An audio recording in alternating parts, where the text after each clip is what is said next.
Right, hello, hello, we're back in Flight Sim here, so let's go ahead and get started up here. So we'll do BAT 1. Alright, external power's on. Let's go ahead and we'll grab ATIS. Minneapolis Airport information, Alpha 2200 Zulu. Wind calm. Visibility 10.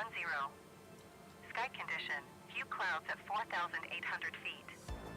Temperature, tree 0. Dew point, 10. Altimeter 29.81. 81. ILS Victor runway tree 5 in use. Landing and departing runway tree 5. DFR aircraft say direction of flight. Minneapolis ground, CA 666 Charlie 1 ready to copy IFR clearance to Denver. CA 666 Charlie 1 is cleared to Denver Airport as filed.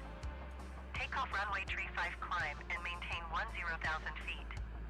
Departure frequency is 124.7 squawk 6464. Find 6. Nope, that's 0. 6, 4, 6, 4. CA 666 Charlie 1 cleared to Denver Airport as filed. Takeoff runway tree 5 climb and maintain 10,000 feet. Departure on 124.7 squawk 6464. CA 666 Charlie 1 readback is correct. Contact ground on 121.8 when ready to taxi. Good day. I'll grab ground service in here in a second. Let's go ahead and crank that. Come on, crank the APU, please. Thank you. Let's see if I can find a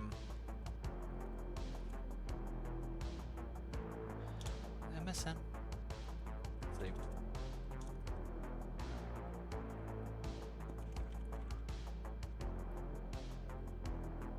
Let's go through and do a little bit better of a job briefing these here.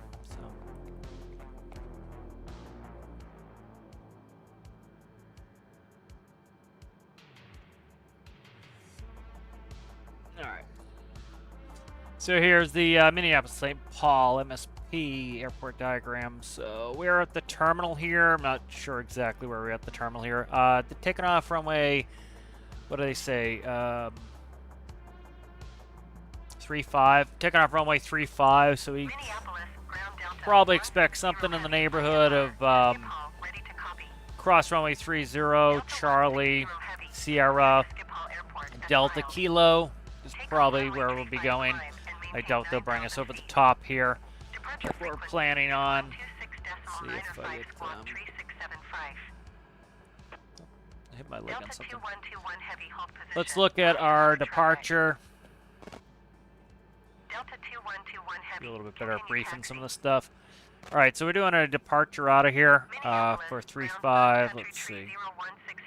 What do I have for the departure? Hey, look. Sun Country Tree 016 Heavy is cleared to Cincinnati Airport as filed. We get LEAP engine Takeoff runway here. tree 5, climb and maintain 11,000 feet. Departure frequency is 118.725 squawk 642 tree. Let's see, I'm just looking at everything here. Delta 160 Heavy, cleared to Schiphol Airport as filed. Takeoff runway tree 5 climb and maintain 9,000 feet. All right.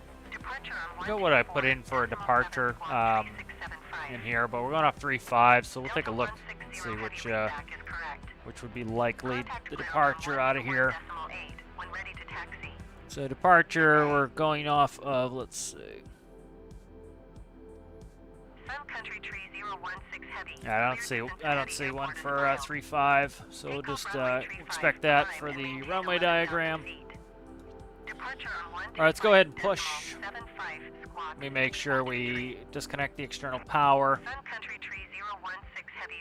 Did I start the APU up? Contact ground on 121.8. I'm gonna go ahead and just power everything. Fuel pumps everywhere here. Minneapolis ground Alaska 817 Heavy IFR to Seattle, ready to copy. Alaska 817 Heavy is Waiting for the Seattle avail. Airport as filed. Takeoff runway tree 5 climb and maintain 9,000 feet. Departure frequency is 118.725 squawk tree 7 tree.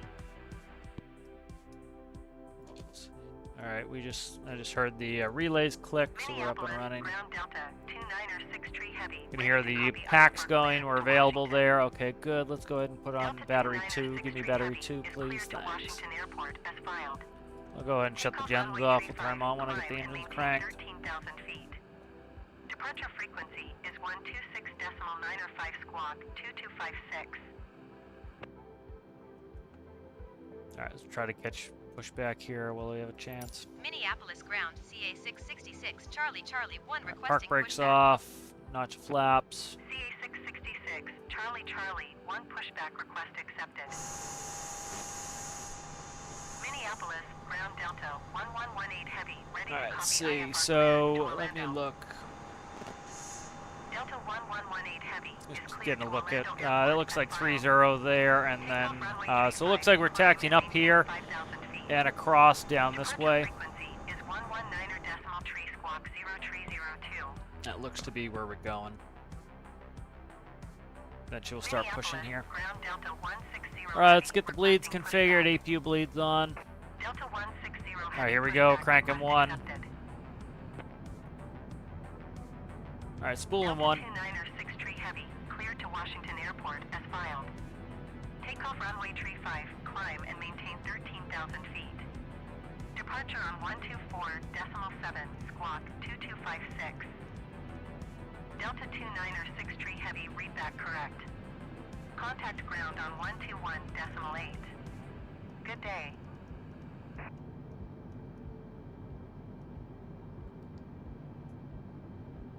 Alright, so we got that set in. Minneapolis, ground Delta 10 heavy. I'm ready gonna to turn on copy IFR track cleared R to for a little bit Heathrow. here. Delta 10 heavy is cleared to Heathrow Airport. as Let's push filed. ships all the way out of the alley here. Runway tree 5, climb and maintain 11,000 feet. Departure frequency. is Alright, we're almost 119 spooled on decimal 1. tree squawk 1356. Minneapolis ground Delta 29er 6 Spooling tree 2. heavy requesting pushback. Delta 29er 6 tree heavy pushback request accepted. Minneapolis ground, CA 666, Charlie Charlie 1 requesting the end of pushback. CA 666, Charlie Charlie, 1 request to end pushback received.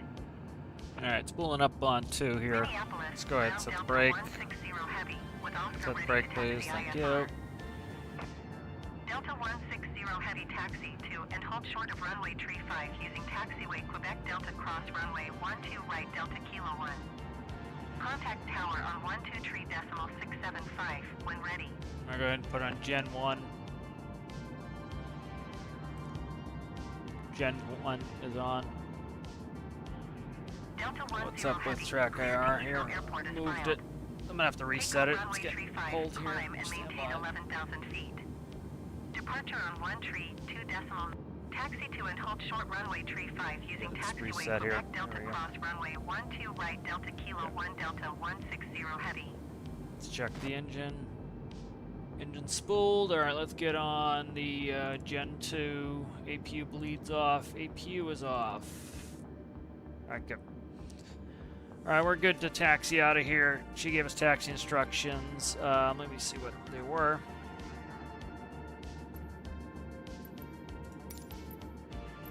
Alright, I have not Minneapolis gotten ground, taxi CA yet. 666, Charlie Charlie 1 with Oscar ready to taxi IFR.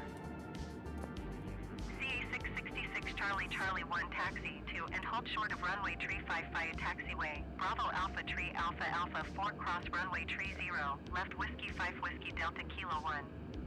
Contact tower on 123.675 when ready.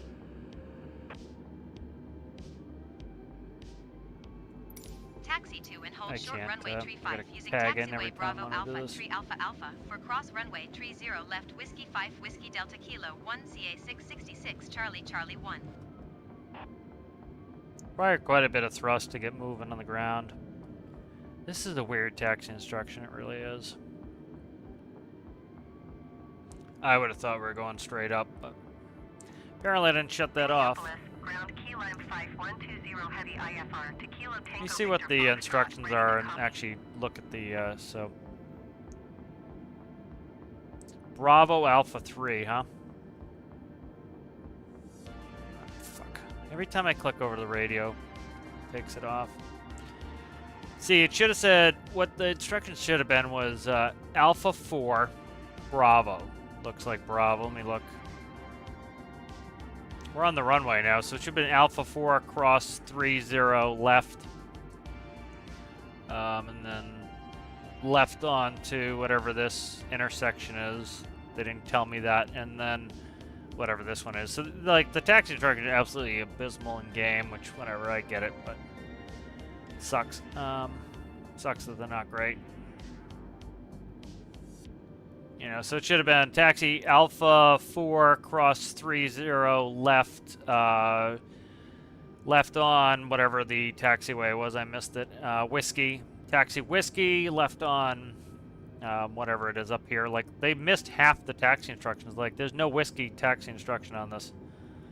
Like, literally, they didn't give me any of the taxi instructions. How's it going there, Citrus? It's just silly, the taxi, how bad the taxi instructions are. I'm currently, like, sitting like a funky weirdo here. There we go. I gotta fix track IR here in a second, but... Yeah, see, it's like, they didn't tell me Delta at all. So I just went Whiskey Delta, and the taxi instruction is, taxi and hold short of 35 via taxiway Bravo Alpha 3. It doesn't make any sense. It's just so silly. I can't imagine how the taxi instruction is so bad. It's just really pretty abysmal. All right, that's good. All right, we'll get this fixed. All right, there we go. I can set us back where we belong. There we go. Yeah, taxi instructions. I can't rely on them. I got to use the progressive taxi here because it's miserable how bad the taxi instructions are in game.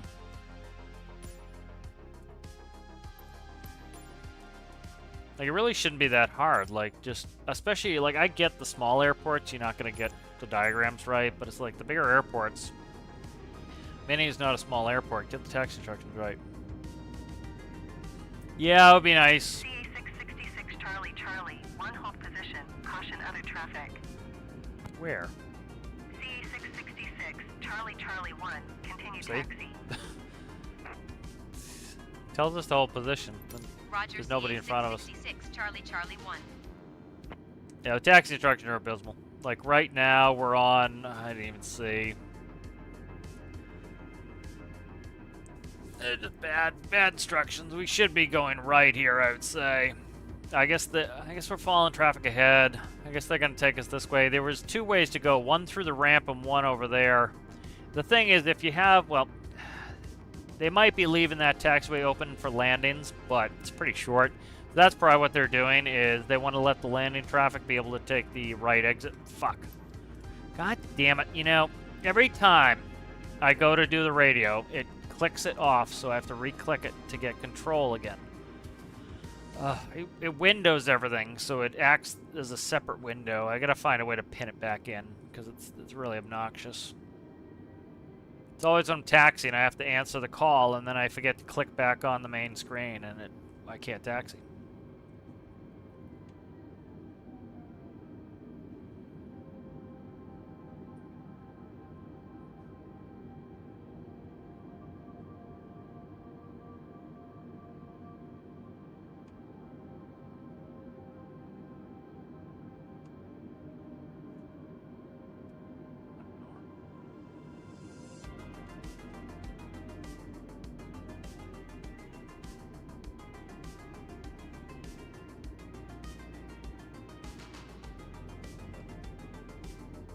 I want to tune a tower, but I don't want to click off screen until I'm straightened out here. Gonna have a little bit of a right crosswind, very minimal. Wind's pretty much almost calm. Minneapolis, ground Delta. Alright, I'm gonna switch over to tower. And I gotta click back on the screen, and then I can steer again. There we go.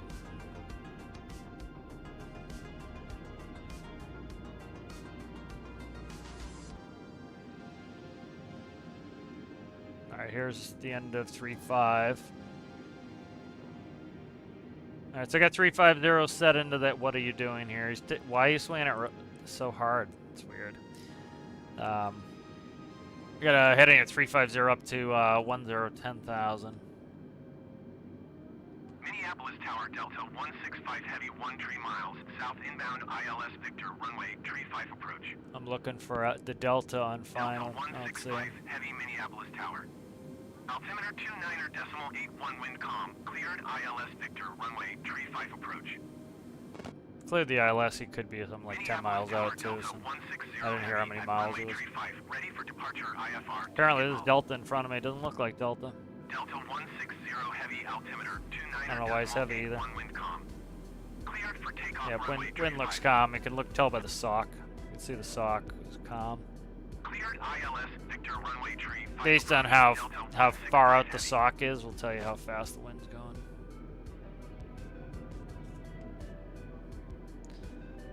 So he's cleared for takeoff. They could put me position and hold, but I doubt the game is going to do position and holds.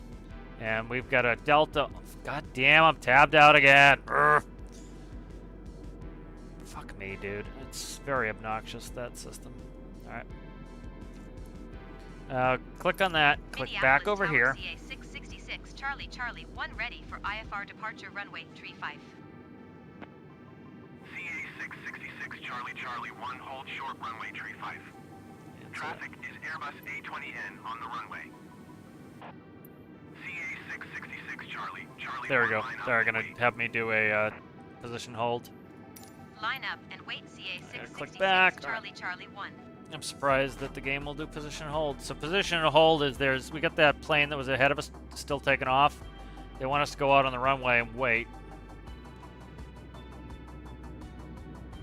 So we're looking for him. He's already in the air. 160 So we'll get one in a second here. Minneapolis departure on 124.7. That's him getting told to go to departure.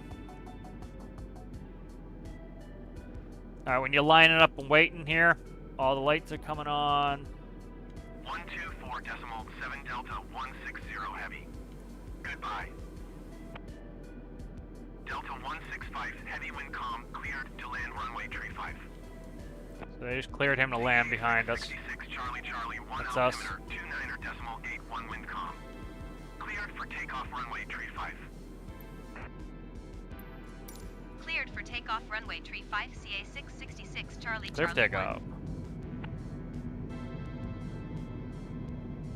Airspeed's Cleared to alive. land runway 35 Delta 165 Heavy. 80 knots.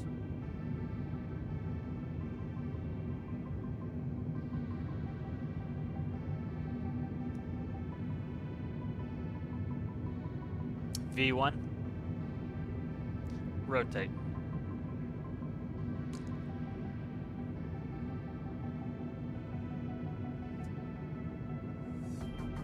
Positive rate. Gear's coming up. Why is my gear up? I didn't put my gear up. The fuck, man. You know, I know what happened. Contact Minneapolis departure on 124.7. I know what happened. Good day. I know what happened. 124.7 CA 666 Charlie Charlie 1. Goodbye. I fixed the thing. Minneapolis departure. So what happened CA was the 666 goddamn Charlie Track Charlie IR 1, put my passing gear up 3,000 when I went to feet, switch the climbing Track IR 10,000 back feet. on, and because despite me fixing it yesterday, it must not have gotten saved. 29.80 radar contact. Continue to Nebii. Fuck off. CA 666 Charlie Charlie 1 traffic is 1 o'clock 4 miles at 5,600 feet Airbus A20N. Report them in sight.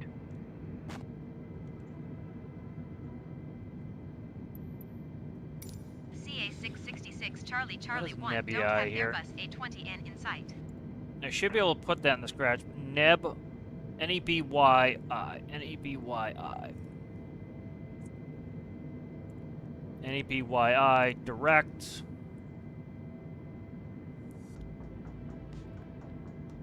There we go. All right.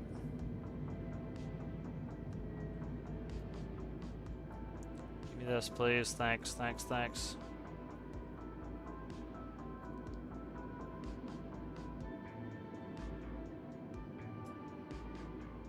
All right, here we go into Nebii. Delta 160 heavy climb and maintain flight level 230. Yeah, that was annoying that the friggin' gear did that. I gotta fix that. Beacon, all that. Climb and maintain flight Stay level on. Alright. 230 Delta 160 Heavy. I gotta fix my track IR again. I just screwed it up. That's not bad. Okay, it's actually alright. CA 666 Charlie Charlie 1 climb and maintain flight level 220. Climb and maintain flight level 220 CA 666 Charlie Charlie 1. Here's the air. That's the runway we took off of. That's where we taxied from. CA Taxied across 666 Charlie down Charlie 1 contact down here, Minneapolis Center and on 133.7. 337. Good day. See you. 337. See you. So, Going to 133 how I would decimal say it. 7 CA 666 Charlie Charlie 1. Delta 160 Heavy contact Minneapolis Center on 133.7. Good day.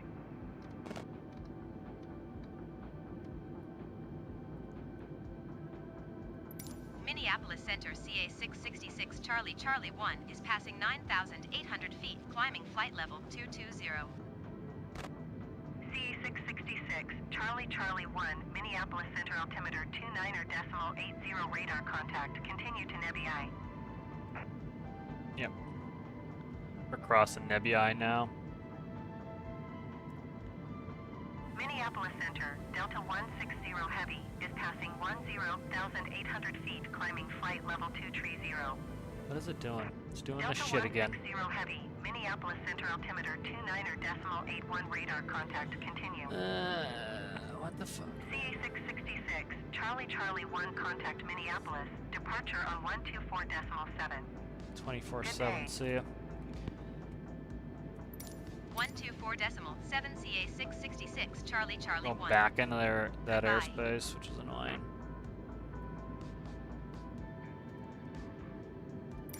Minneapolis departure CA 666 Charlie Charlie 1 is at 11,700 feet, climbing flight level 220. CA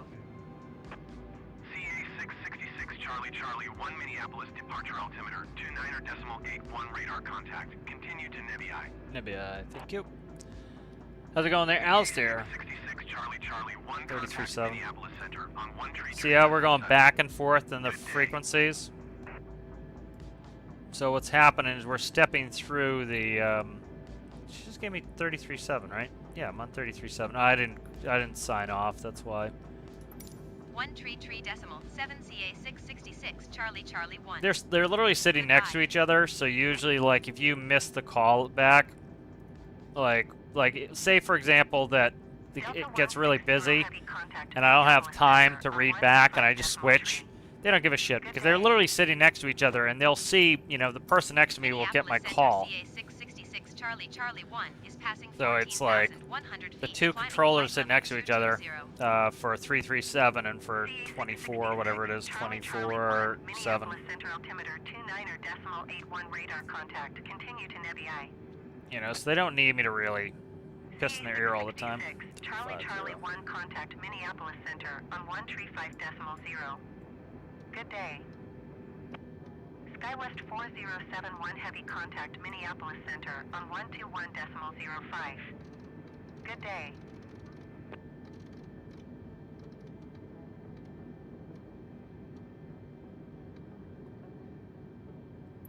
One 135 decimal 0 CA. Like, if it gets busy, you don't have to Charlie worry Charlie about the 1. handoff like that. Goodbye. Not the end of the world. Like, you could just switch frequencies. Like, if you can't get a word in edgewise, SkyWest 4. you just switch frequencies, call in. Minneapolis Center CA 666. Because they'll ask the Charlie person 1 next to them, like, passing did 16,500 feet, climbing CA flight level 666 check in 220. with you? And they're like, yeah. I go, okay. That's all I care. 666, Charlie Charlie How's it 1, going, Kadir? How are you? altimeter Thank you, thank you. 29.80 Good, we're going to radar Denver. contact. Continue to Nebbi. Going mini Denver. Let me fix this track IR again. I'm gonna shut track IR off. I don't need it when I'm in cruise. Mostly for landing and taxiing. Charlie Charlie 1, 27-1. contact Minneapolis Center on 127.1. Good day. Oh shit, I overshot it. 127 decimal 1 CA 666 Charlie Charlie 1. Goodbye. Can't see where we at here. 27-1.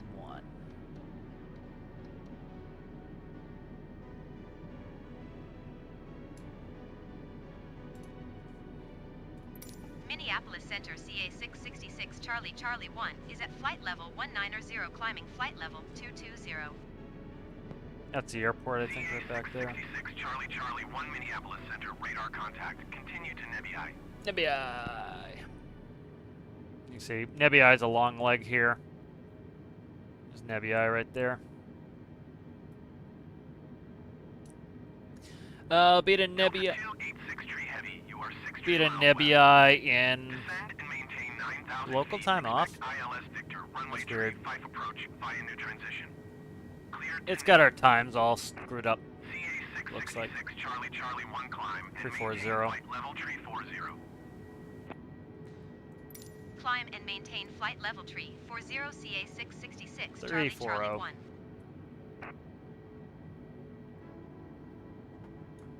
Descend and maintain 7,000 feet. Expect ILS Victor runway tree 5 approach via new transition. Cleared to new Delta 286 tree heavy.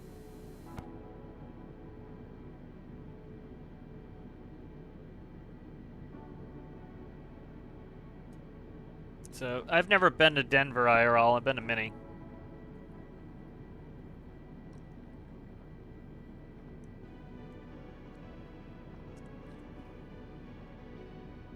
SkyWest 4100 heavy contact Minneapolis Center on 135.0. Good day.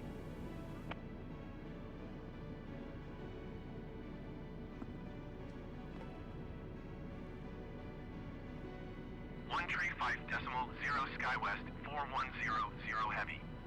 Goodbye. I'm MFD brightness here. Here's my MFD. Let's see. That's floods. That's MFD right there, maybe? Yeah, it looks like MFD right there. Nope, that's not MFD. Where the hell's my MFD light? It's panel light on the autopilot. Flight director. I don't have the flight director on. We'll turn that on. Can't do console. Floods. MFD, right? That is MFD brightness.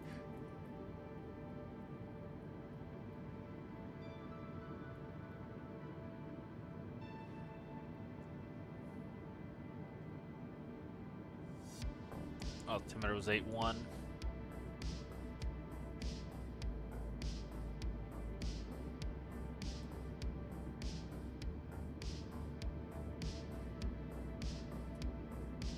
Set forward my seat a little bit here.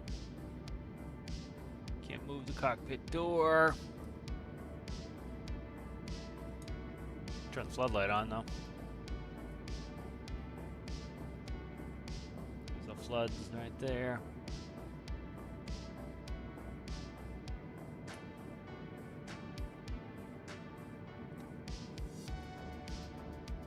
Funny how dark we get the cockpit at night.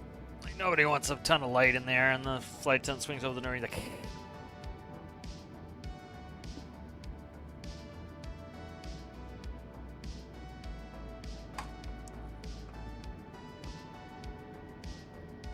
I want to see what the hell is going on here with flying a Nebii. Nebii is a long leg. That's 160 miles to Nebii. That's messed.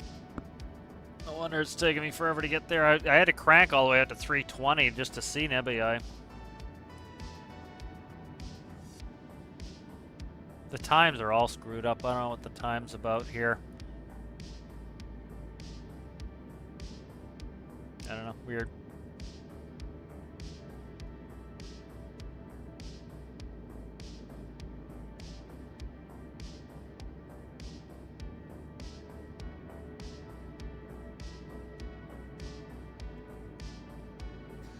Yeah, let's look at the fuel prediction. Yeah, it's all screwy. I don't know what the deal is here.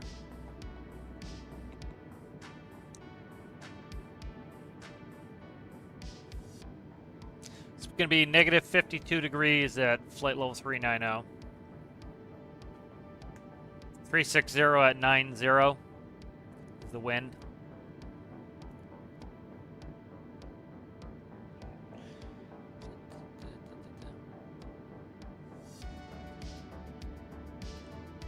See if I can print. Let me print anything? Nope.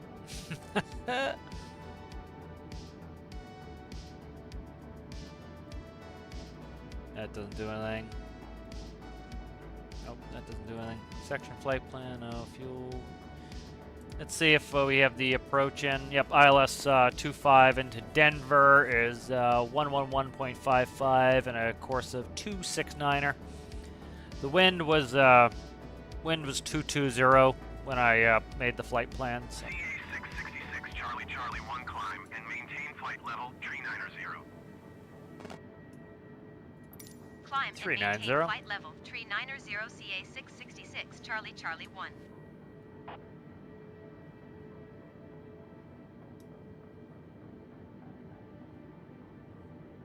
Yeah, I've never been into Denver. Be interesting to go in there.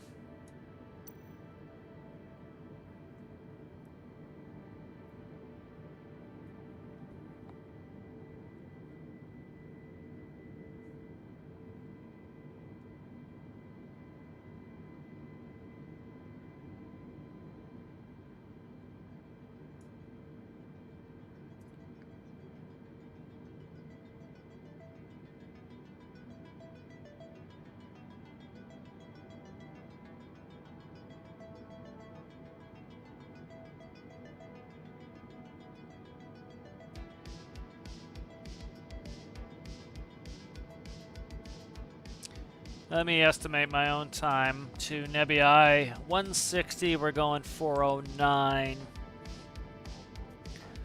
Let's see, let's say 6.5 miles a minute.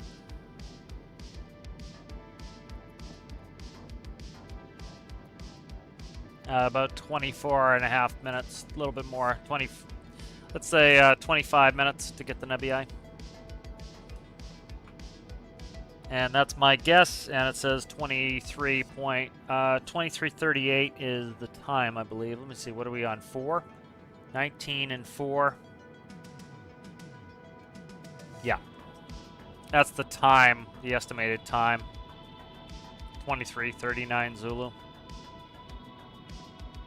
That's why the time looks weird in the FMS here. If we look at the flight plan, showing 18:08 to Nebbi. I don't know why it shows that, but then we're showing 00009, which is 9 minutes past midnight Zulu time.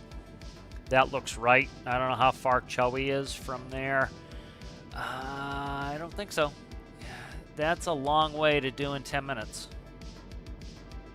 The times are screwy. I don't know what the time is. Something could have been screwed up, but shows our arrival time into Denver at 0057 Zulu. So. Everything should be in Zulu. World would be much better with that.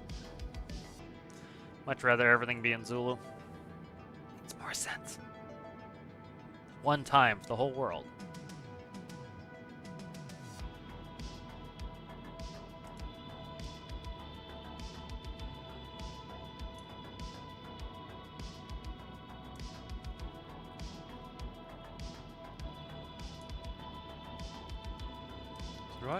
What is this, for the center pedestal maybe? I can't see what I'm zooming here on this one. Yeah, I can't tell that. I don't think I'm controlling the FOs. That would be funky if I'm controlling the FO's brightness. That's it. Yeah, they have their own over here. I don't know why I would be controlling the FO's brightness. So I don't know what that's controlling. Leveling off 390. Alright, I'm going to put in a Mach number for this. Go to Mach, please. Let's go Mach 8.2.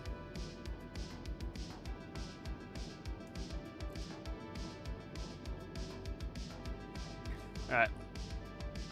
There's Boogie there. I'm going to see where we level... Oh, shit. I'm going to see where we level off here. Because I need to fix this altimeter. Our backup altimeter here is... So I want to see where we level off here. Looks like 389, 90, something like that. 39. Yeah, see, this is off, this one.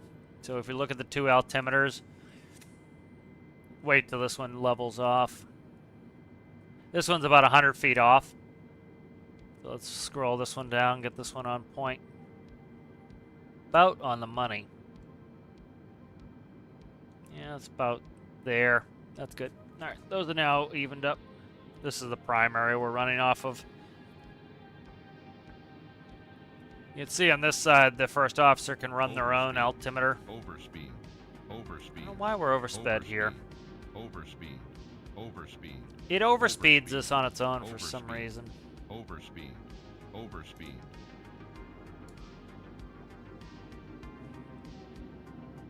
I don't know why it does that. Put in 8.2. It must be the right click mode what I need. But see, now it goes too slow. So if I go into manage speed mode, it goes too slow. I don't know what the deal is. So I'm going to go back to engage speed mode and see why it doesn't like Mach 8.2. Go Mach 8.1. Shouldn't be oversped, but it is. I don't know why.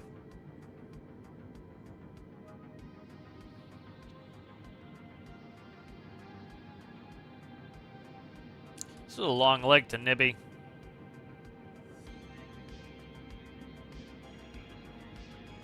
Nebbi. Nebbi. Oh, that's part of it too. Is if you look, we have a 55 knot headwind. CA666 There we go. Charlie Charlie 3205. Minneapolis Center on 1 tree 2.05. 3205. Zero. Going to 1 tree 2.05 CA 666 Charlie Charlie 1.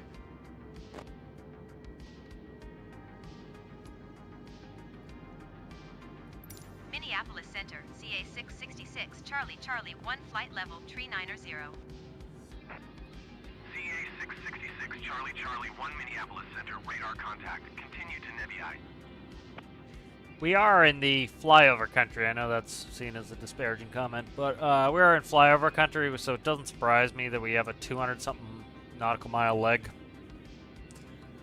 More populated areas, you'll have more legs because they need to take you out of flight paths or airports and stuff like that. We're already crossing through Minnesota toward the west, so it doesn't surprise me that we have a really long leg. If there's not much traffic, you'll get really long legs. So we have a 55 knot headwind. So as you can see, our speed is, our ground speed's 421.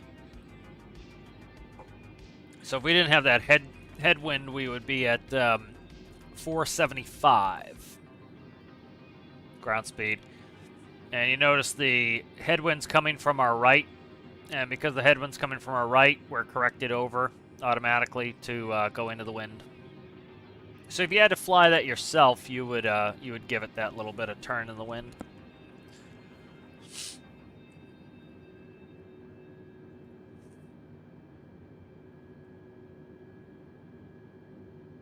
Yeah, happy birthday tomorrow, Citrus. Make sure you remind me tomorrow. Give you all happy birthdays. That's good. Yeah, what I put Saturday midnight. Yeah. I think it's Saturday midnight. Yeah.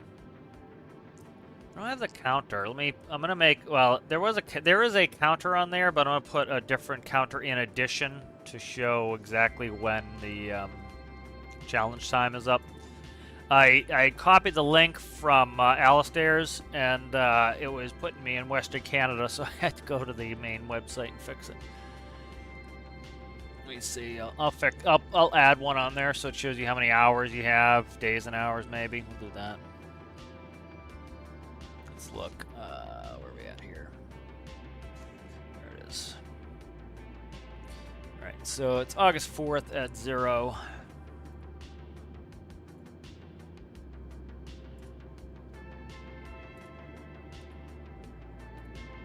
It really doesn't like to give it like the right way. No, don't do that. Do 0. God, it really hates to do midnight. It just does. I don't know why it does. It's so annoying.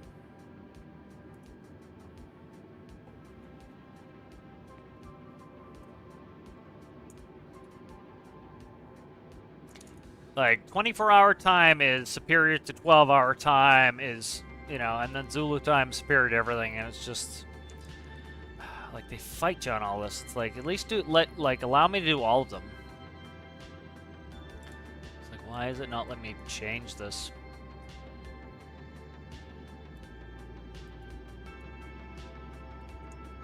Okay, there we go.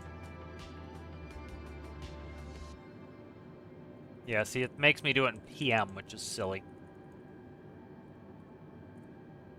It's not 01. It's making me do 12 a.m. There's no such thing as 12 a.m. It's 00, you scum. Very silly way to do it. Illogical. Makes my brain hurt.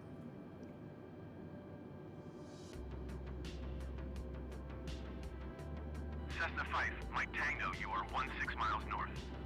Descend and maintain 4,700 feet. Expect ILS runway, tree approach via Foxtrot Sierra Delta transition.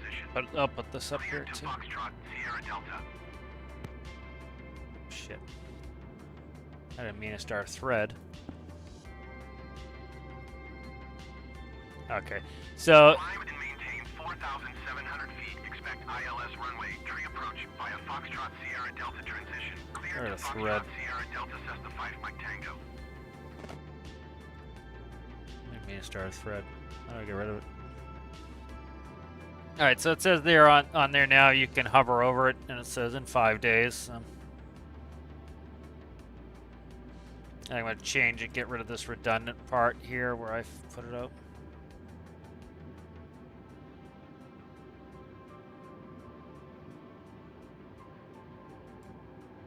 There we go. There we go. So I've got 2 of them on there. It shows the same thing, but it shows August 4th at 12 a.m., which is gross. It should be 000. But this will base it off my time.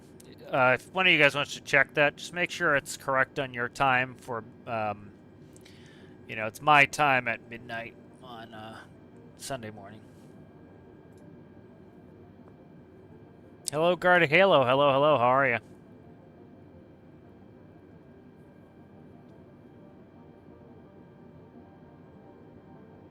Oh, happy birthday, Guard Halo. Yeah. This person, I didn't accidentally miss the call, did I? No. We're still going. Are we still going to Nebii? We still are going to Nebii. Good lord. Good lord. We're going to turn even more into the wind here. If you look here at Chowie, they want us down to flight level 180. All right. So by turning this on right here on the Airbus, the constraint information shows us the crossing altitudes, so we can expect to do that. What's the ring out on? 320. That makes sense. So we're, I don't know how far we are from Chowie. Let's look. Chowie is about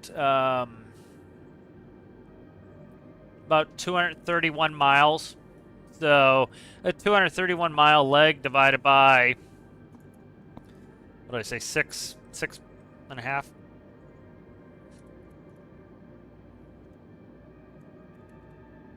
A 35-minute leg. So we're descending down, let's see, about 21, well, not about, we need to descend down 21,000 feet. So we'll go down at 2,000 feet per minute. So we need 11 minutes. So we expect about the last third is where we're going to start a descent. So we expect the descent here. That's the sort of thing that you can, that it helps you plan if you know what's going to happen. So like some people just sit back and wait for ATC to tell them. Because like say we're getting in on that, like ATC will make mistakes sometimes. If they make a mistake, they're gonna clear the airspace for you to get you down. But you don't want to have to slam down. You don't have to throw out a bunch of spoilers. You don't have to play a bunch of games to get down. So like, you know, every once in a while you get asked ATC, I'm like, do you guys want us to descend? And that will remind them that hey, we need to start descending here. You know. And they might have forgot, or there's a reason. They'll tell you. They'll be like, oh, got a 747 crossing underneath you. We'll start your descent in a second. So now you know, okay, they didn't miss it. There's just crossing traffic. and you now know that you're gonna have to hustle to get down. So you expect to, for example, like when I put it in vertical speed mode, I've got 2,500 up. So let's actually fix that. Let's go down. Should be in level out mode. Let's go to 0 here. See, it's fucking me here. All right, there we go. It's gonna fix it here in a second. I'll get it to recapture here in a second. So I'm gonna get to recapture. So, you know, I would know that if I'm about 11 minutes out from whatever the next waypoint is, I can't read it from here. Shall we? That I need to send down at about 2,000 feet per minute. If I now am in 10 minutes, I need to accelerate that descent rate. So I need to pick it up. So 2,200 feet per minute. You know, if I'm down another one, I need 2,400 feet per minute. You know, down another minute, I need 2,500 feet per minute to get down there on time. So you kind of know where it's going to be. But just helps to think ahead. You're moving too fast to not pay attention.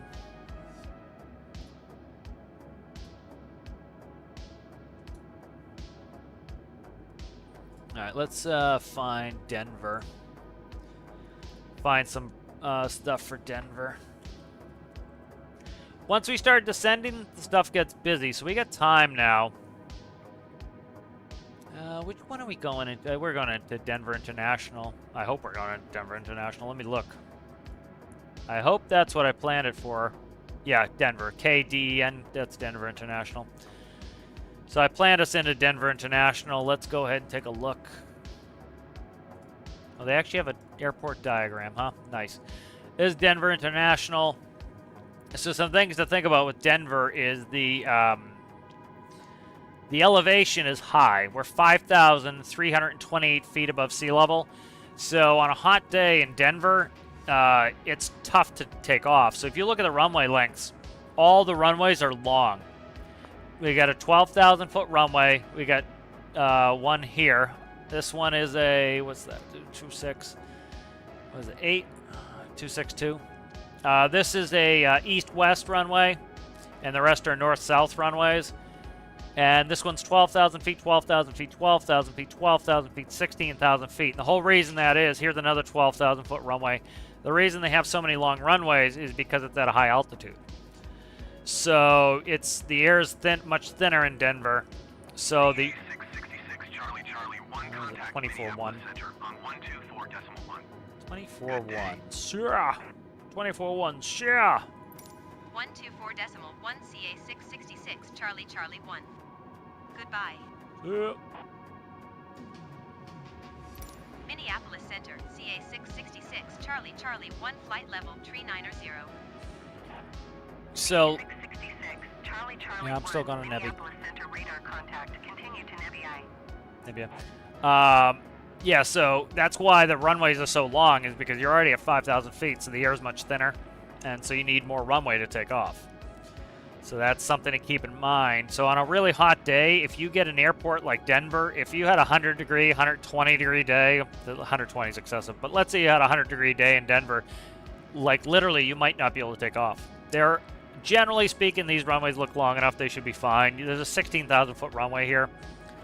Very few aircraft can't take off of a 16,000 foot runway, but that's why the runways are so long, is because of the altitude. And then there's something cool here. If you look, this is a 4 degree up slope on it. So as you're going up the runway, if you're taking off this runway, you're going uphill. So you'll, this is a 5% upgrade.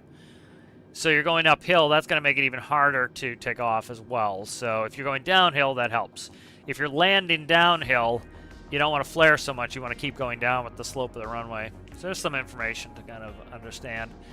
Here are the gates. We assume, I don't know what runway I put in for. What runway did I put in for? 25. 25 right here. This is the runway we're landing on, is 25 right here. This is very strange too, to come flying over these runways like this, but it's a weird design for this airport. So we expect to come down land on 2-5. This is all a part of your briefing. So expect to come in, land on 2-5. We're going to get off Bravo 7. We're going to make the right turn, go Bravo, either Bravo 4 or Golf into the terminal. So this is how a briefing would go. You want to brief when you're not busy. And like I said, we have to start descending here. We might as well do the briefing now.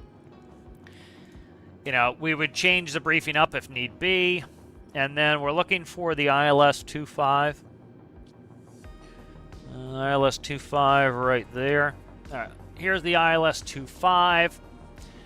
So ILS localizer runway 25111.55.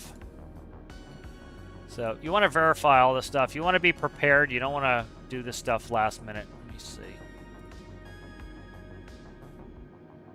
Display airport flight plan page. Okay. Let's see. Radio nav 111.55. Course should be 267. Let's see if it actually is correct to the diagram.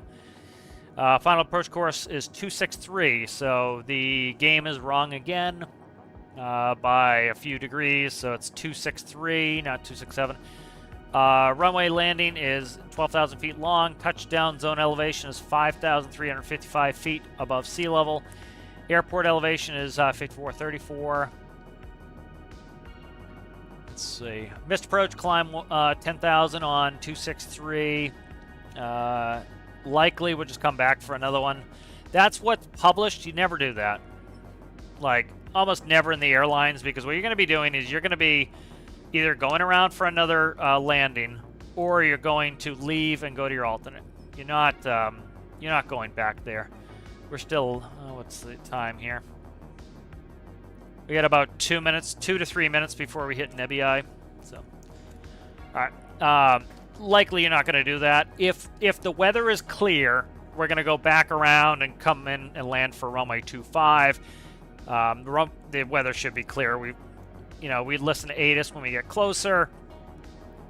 Don't really need to worry about this. They're going to tell us what frequencies, but if we couldn't find the frequencies, or if we were coming in VFR and switching IFR, we'd have to call them that. Denver Tower. It's good to have this. You'll have this in front of you, so if you accidentally, for example, they're going to tell us to switch to Tower when we get on the ground. They're going to say 128.75.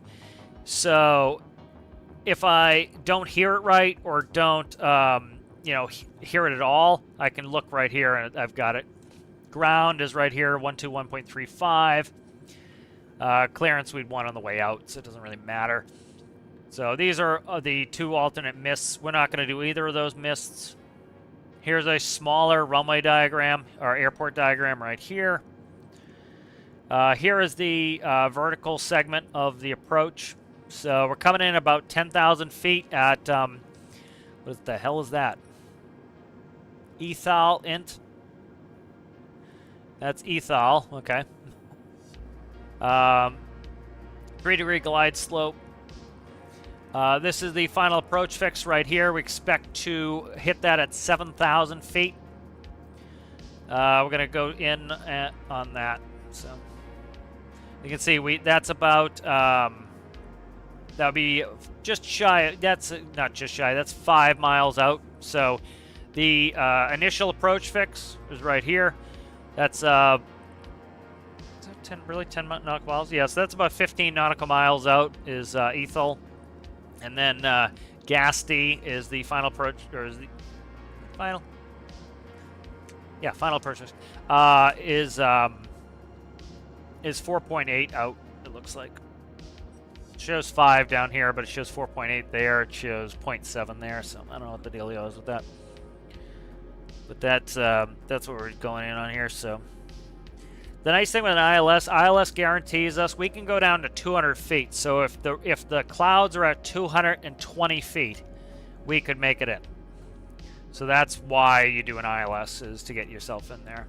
CA666. That's us, Charlie 28-0. Charlie 1, contact Minneapolis Center on 128.0. Good day. 28-0. 128.0 CA666 Charlie Charlie 1. Let's see. Goodbye. 28. All right, making our turn to the right to Gasti or whatever it was. Chowie. Charlie 1 flight level 390. CA666 Charlie Charlie 1 Minneapolis Center radar contact continue. Our ground speed's pretty slow. True airspeed showing 473, and our ground speed is 412. So if you took 473 and subtracted the wind of 67, you get 412. So that's what's happening here. Is all we care about is our track across the ground. We care about how quickly we're getting to the waypoints. We don't give a shit really about true airspeed. True airspeed means nothing to us. Like, I hear people like trying to convert to true airspeed all the time. I don't like. There's like, why do I care about true airspeed? There's no reason to care about true airspeed. I care about my ground speed because these aren't moving. You know, they're stuck in time, so they're stuck in place. So if I'm going 411. I'm not going to do any calculations off 473 because that's actually not how fast we're moving across the ground because we have a 67 knot headwind. So I don't really care about this number at all. I care about the ground speed and I care about my airspeed, my indicator airspeed. Those are the two airspeeds I care about is ground speed and indicator airspeed. I do not care about true airspeed. People make a big thing of like how they got to figure out the true airspeed. Like, why? I don't care about my true airspeed at all. So like one thing you can do in the actual airplane that I don't think I can do in here. So say for example, like these are tied in, the two radios. One of the things you can do is you can split the radios. And so one thing I could do is I could go on VHF 2. Let me see if I can't switch seats. Let's see if I can just go across here real quick. All right, so if I go on, let me see if this will do it and not fuck everything up here. All right, it's going to do both sides. It doesn't do both sides in real life. All right, so in real life, if I go VHF2 on this, these are independent radios. So if, say, for example, I'm just checking, make sure I have the right frequency. So if I go VHF2, I could switch to the ATIS frequency, and I could listen to ATIS for Denver. And so what you could do is you could switch over to VHF2, listen to the ATIS. So if the you know, in this case, the captain's flying, the first officer is the pilot not flying. When you get close to the airport, you go VHF2. Then I can't hear the radio anymore. You tell the captain, I'm gonna check ATIS. The captain would listen to the regular radio for the flight. You would go to VHF2, you would then switch to ATIS, you'd listen to the ATIS, you'd write down the ATIS. Now, in real life, what happens is you can pick it up on the screens and print out the ATIS. So likely, if the captain's flying, the first officer would print out two copies of the ATIS for Denver. Sometimes that system doesn't work, especially at some of the smaller airports. They don't have that printable ATIS. So you listen to it. It would tell you all the information you need to know. So you can switch your radios. You have 3 VHFs right there. So you can split the radios up and do work you need to do.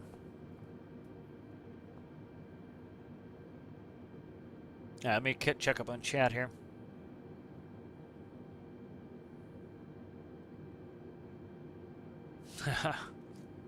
Take it right into Vancouver Island, eh? Let's pick up a little speed here. Let's go back up to Mach 8.2. Alright, Sean will be there at 23:11. So we're looking at about 32 minutes.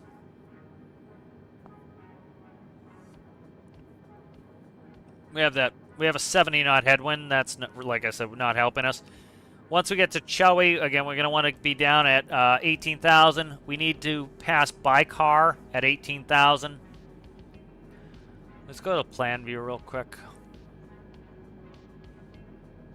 See, that's the plan view. So this shows us according to, you know, cardinal directions, how we went. So we left MSP. See how long the leg is from MSP to Nebii? Then we go to Chowie. And then we're going through here, and we have to pass the airport and come all the way around. Remember, we're going in a 15-mile final, so we have to go 15 miles past the airport to come back in. You know, and likely if we're keeping over 300 knots, it'll take us, you know, 3 minutes. Is that right? Yeah, 3 minutes.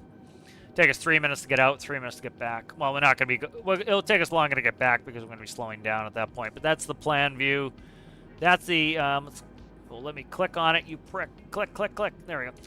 There's the arc view. So this one, as you can see, it's not aligned to north, it's aligned to our heading.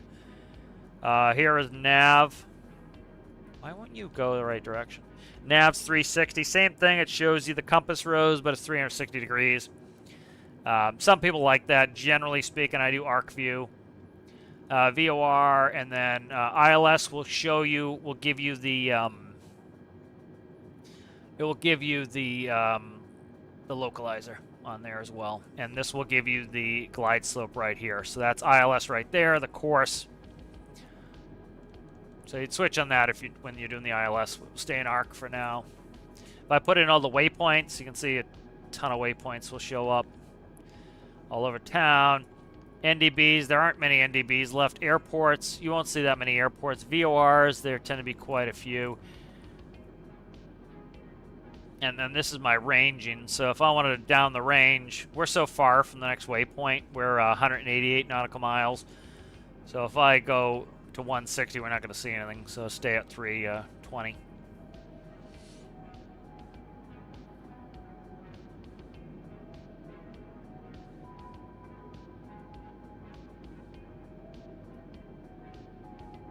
Oh, I didn't put windshield heat on again. It shows it's auto. You know what? It shows auto. So it must be automatic on the Airbus, so I don't need to turn it on. That's inoperative. Wish some of the stuff wasn't... I didn't put my seatbelt signs on.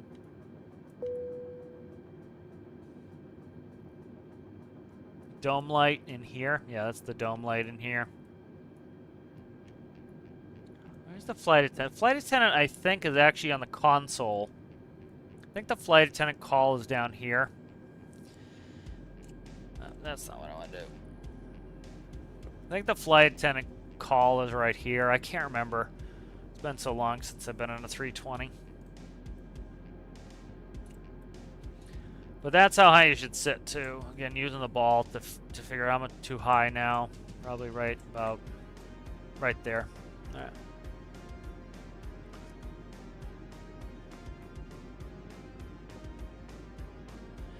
I just was. We're in, North America. Yeah, outside of North America.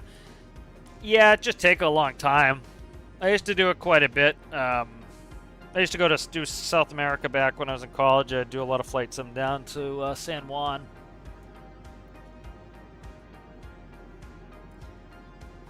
I've got the range. I've got 7,000 miles of range in this. What I'd probably do is go Halifax to Reykjavik, Reykjavik to Ireland, and take my way in that way through into Europe. That'd be a fun trip, but I'm trying to keep some of these legs, like, I like the takeoffs and landings, so I don't like to have the legs too long. Like, this is I was going to go to Omaha, but Omaha was a short flight, so going this way is a little bit, this is an 804 mile trip, so.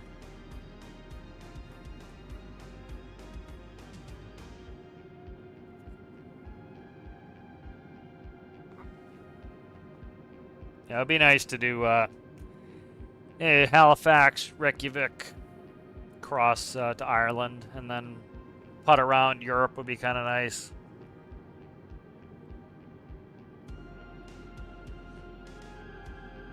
Ireland to Charles de Gaulle, maybe. Here's us. 32.7.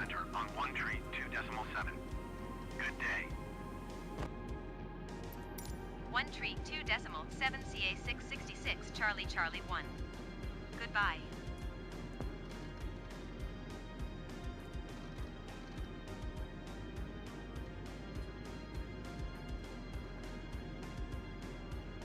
Denver Center, CA 666 Charlie Charlie 1 flight level tree 90. CA 666 Charlie Charlie 1 Denver Center radar contact. Continue. All right, so we're 160 nautical miles out. Again, we're doing 4. We're doing about 6 and a, what is it? Let's see, 6 and 6 and about a half. We're close to 6. We're almost at 7. We're close to we're more close to 7. So we're doing around 7 miles per minute.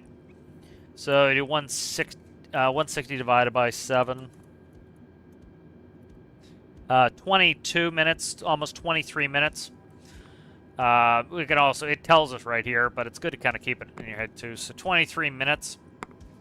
We need 11 minutes to descend down to 18 at 2,000 feet per minute. So right about here, the mid-ring, we're going to expect for him to give us a descent at around 80. Shamrock 59er, heavy Denver Center radar contact. Continue to YANKI. If he gives it to us before the 80-mile ring here, then we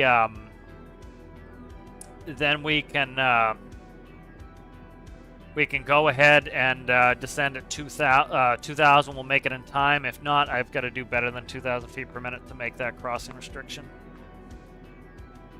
So that's the sort of stuff that, like, you save yourself some aggravation if you figure out ahead of time. Like, the more you can pre-plan, the less stress you have, because it's like, oh my god, like, how fast do I have to descend? Oh my god, we're not going to make it, we're not going to make it, we're not going to make it. I've got to do all this math while we're, like, trying to figure it out. It's like, figure it out ahead of time. Then you don't have to worry about it. Now, what approach am I coming in on? Let's see. Try to see what arrival I'm coming in on. Let's see. I'm trying to remember what arrival we're on. Let's see. So star is standard arrival. That's what a star is. I think we're on the Lander 3, maybe? I can't remember. Which one did I do? I can't remember. Lander 3, maybe.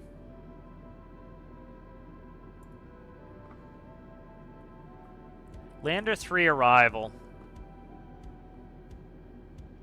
I'm trying to see what runway it is. Runways this serves. So this, let me see. I can't see.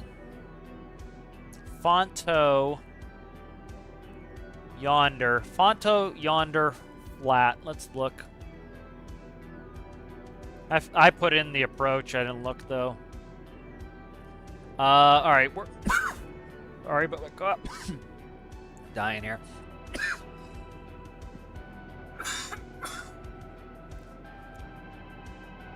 I'm trying to do stuff around the house all day. I'm dusty as shit.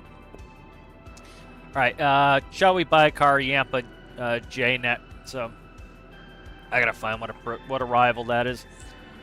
We'd have it in the flight plan. It'll be easy to see. That's not the one. Let's go back. What the hell did I do here? Not there. Was it in the Nix? I can't remember what I put in there. I can't remember it. Doesn't really matter. I'd rather have... Let's put the ILS back up. ILS 25 right here. ILS 25, alright. So by pre-briefing all this stuff, it makes it easier. Now, you'd have all these at hand, so you could easily go to, if they change runways on you, to ILS 26, pick that up, and you could easily brief out a different one, but likely they're not going to change it on you. Doesn't mean they won't, but they do from time to time. Depends. Wind changes, like you leave in Mini, if the wind goes 180 degrees, they're changing the runways. Hello, Walter. What's happening? That is AirNav. I think it's a .net. Let me look. AirNav.com. What the hell just happened there? Look at all this. See all this stuff populated with all this bullshit? See all that? What the fuck is that? Oh, that's airport. It just went into airport mode. There we go. That's how many airports are around.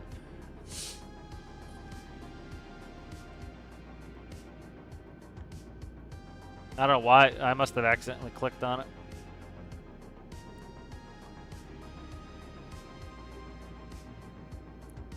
Alright, so let's see. So remember, when it gets to 80, that's when I expect I want to start descending. So we'll see what they do. How's it going there, David? How are you? Hello, Walter and David. I'm gonna go grab a drink real quick, watch them call me and bitch at me for not answering. I'll be right back.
Yeah, good. They didn't call me. Nice.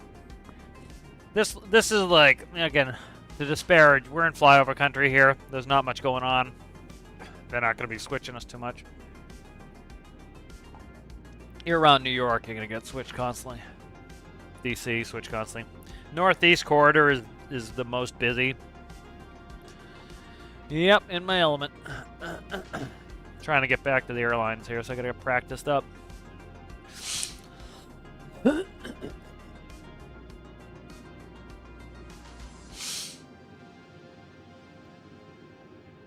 Got my Flonase. We'll see if I killed the dust that I picked up.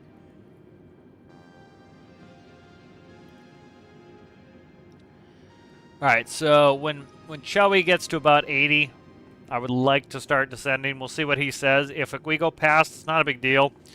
I just have to descend at a faster rate. So the game really doesn't care about crossing restrictions, but I do. So.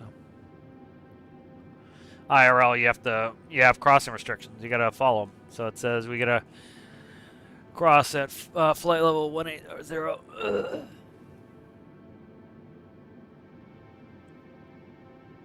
That's at or above 180, so that's not a big deal, but don't have to worry too much, but that's ideally where we'd like to be.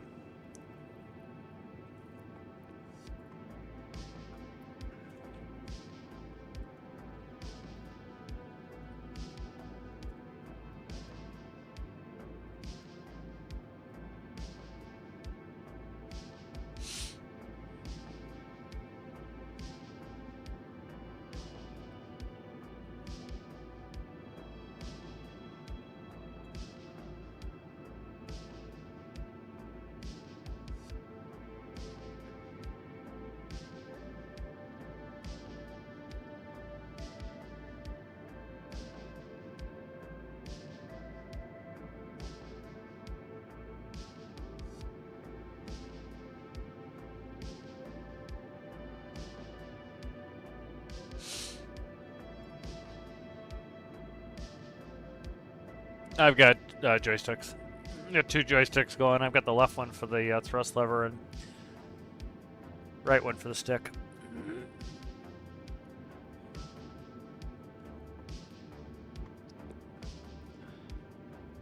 I tend to like a side stick better IRL just because like you're going to use it one-handed anyway. Very rarely are you using the yoke with two hands. You're using your thrust levers with the other hand, so it might as well be a stick. I like the side stick personally. We had a side stick on the Eclipse 500. I like that. It's not in the way. You have more space in front of you. It's easier to see the panel.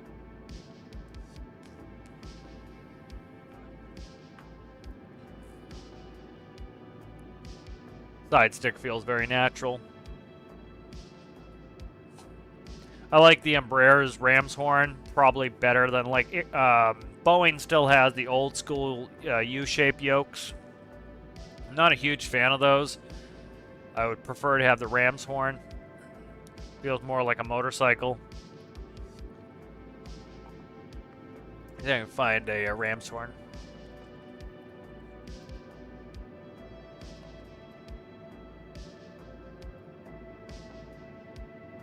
That's that.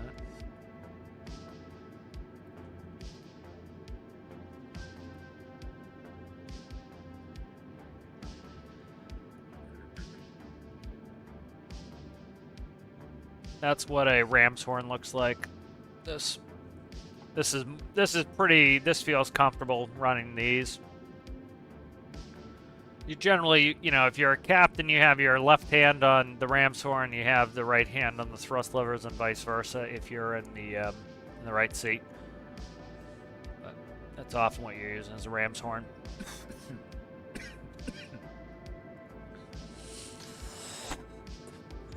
Trying not to hit the mic there. All right, we're on 80. We're on 80 miles now. I think it's a cross at or above. Let me see. I think it's a at or above. Yeah, I believe it's at or above. So I think we're all right. But we're gonna probably get a descent here soon. We're at 80 knots or 80 miles.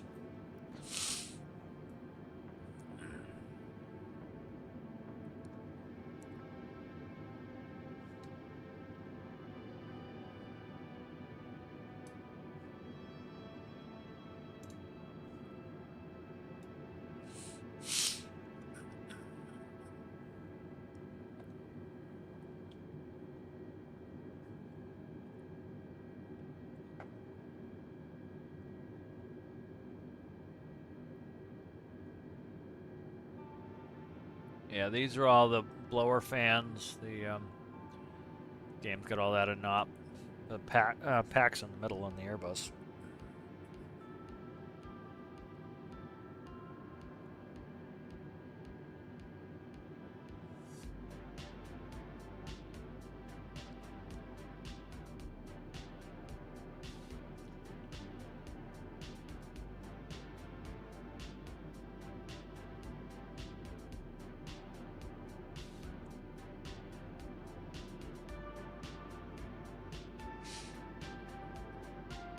All right, we'll go down to 80 now, seeing that we can see Chowie. Denver Center, Envoy, Tree 5, Tree 2 Heavy is at flight level, Tree 0. Envoy doesn't have any heavies either. They just put everybody as a heavy. 5, Tree 2 Heavy, Denver Center, radar contact, continue. It'll be at Chowie in 24 minutes.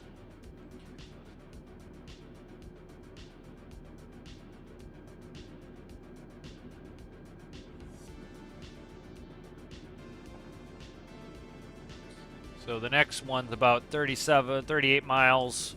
Baikar is 38 miles from Chowie.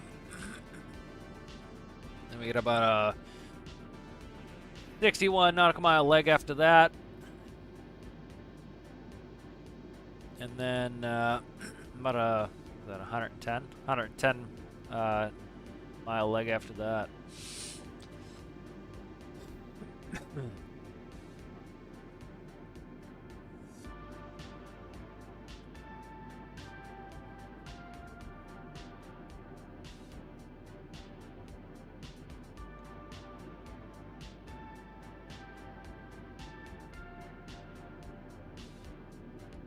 A lot of nothing out here. There's not even any farms. That's why we're in such long legs. Is like you can see, there's nothing out here. There's farms out here, but that's 100 miles away. Not quite 100 miles away. It's probably less than that, but close. Not much going on out here. There's Midwest heading west, so going out to the west.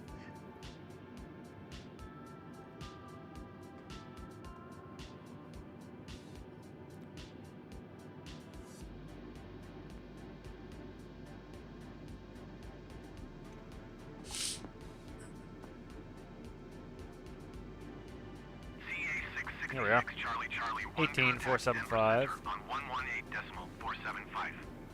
Good day. 118.475 CA grab it. 666 Charlie Charlie 1. Goodbye.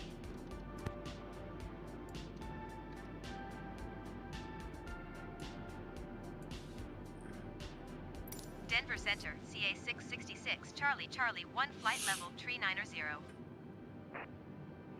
666 Charlie Charlie 1 Denver Center radar contact. Continue to Chewy. Chewy, huh? That headwind's killing us. Still have a 71 knot headwind. 71 knot headwind.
What are you doing? Change everything for the cat here. Come here. You wanna come up?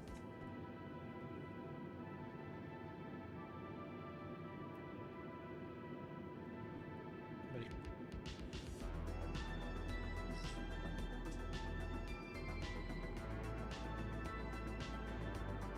Come meet my co-pilot. Meet my first officer, sir. Turn him on, seeing he's here. There he is. Yeah, that's probably what he wants. It's about time for that. Oh, small buddy. He wants some yummies. He's got plenty of treats today. He's actually coming kind of snuggling in. Snuggle in? Be my FO, sir. They might be waiting till this next one for the crossing restriction. That could be what they're doing. I think I read it as a at or below. I think it's at or above. So.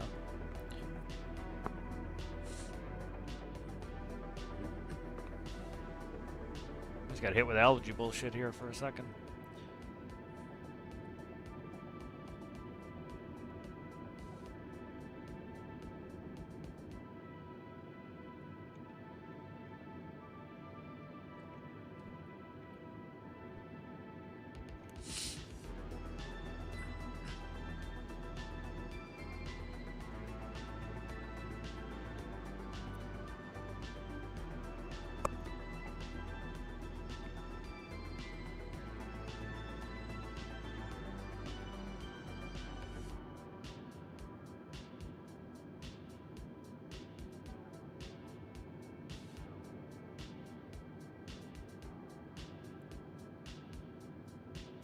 Headwind's getting worse. 72 knot headwind. It's not the worst I've seen. We've had like 200 plus knot headwinds. Oh my god. We had a day where I flew up from Florida, I think. He must come up from Miami. And we had something like a 200 knot headwind into Chicago. And then I was going home from work when we got back, and so we had the same 200 something knot tailwind going down to Florida. It was the shortest trip to Florida I'd ever taken. It was like an hour and change to get down there because we were cooking at like 600 something knots.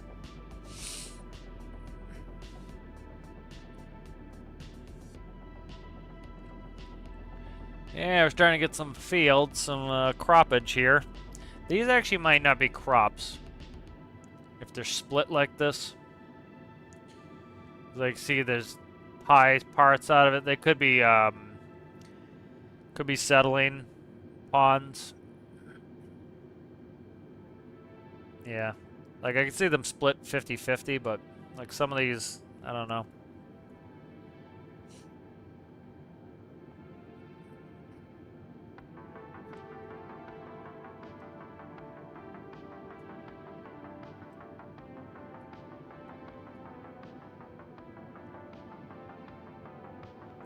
Alright, we'll be at Chewy.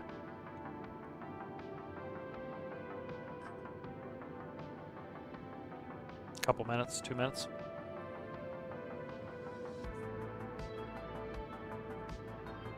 I do like that they base it off my time, so that, or, you know, it's still the global time, but it's, I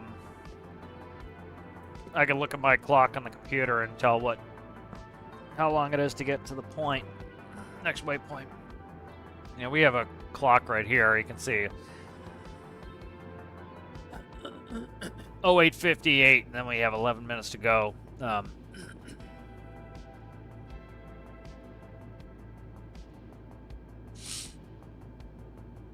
Yeah, everything's an op on this.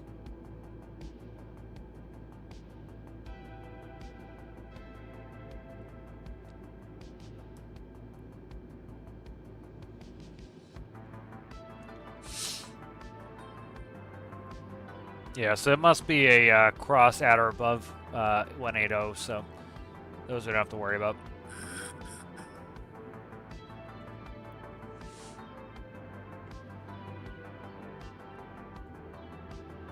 Get rid of Minnesota's airport diagram. Keep that up. What happened to airport diagram?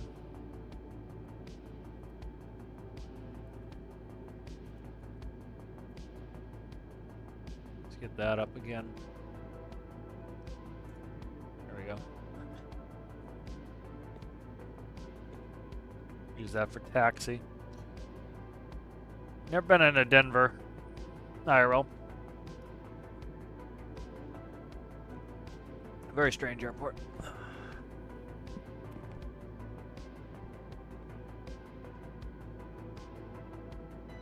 2 fire stations there. One on the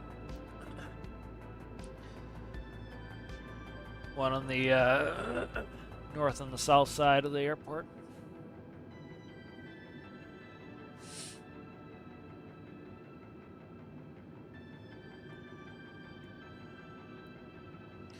Yeah, so like if you look at this, it says, I'm not going to show it, but here, I'll show it, why not? If you look there, it tells you the date, 11th July 2024 to 8 August 2024. That's telling you when it's current. It's like, the runway headings change because the magnetic field of the Earth is always changing, so they have to adjust. Sometimes they have to change runway numbers when the magnetic, when it gets off too much.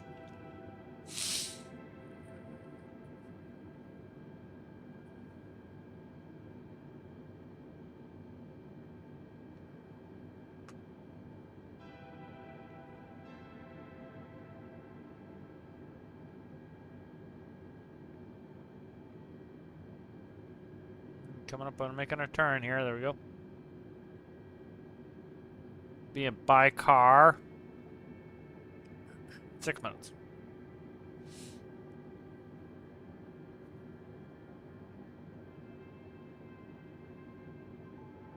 Picked up a little bit of speed because we moved off that headwind just a touch. Not a lot. A couple knots. Still mostly a headwind.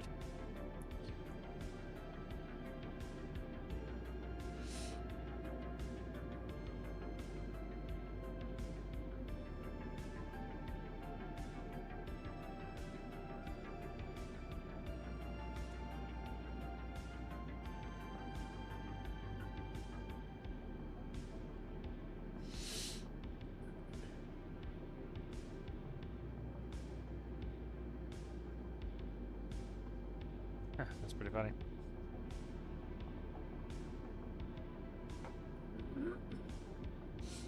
Yeah, we didn't go out west much. St. Louis, Minneapolis, St. Paul, or about as far west we went from Chicago. Other airlines are based out of Denver, so they would do it mainline to Denver. We didn't go to Denver.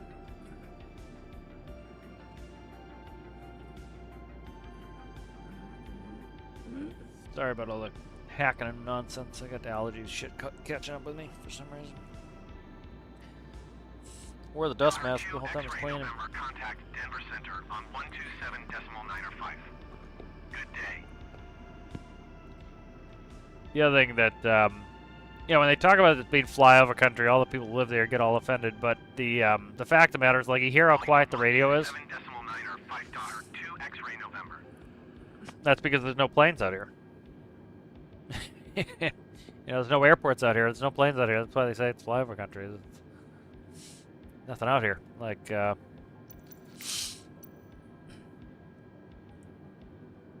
like if you look here, let's see if I can zoom out a little bit. Like, that's what's out here for airplanes.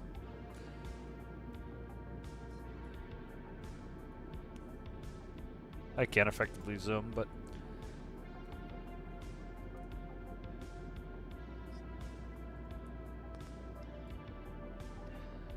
let's see if it's us.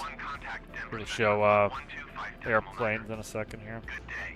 25.9. Yeah, it's not going to populate it. We're too far from it, so it's not going to populate.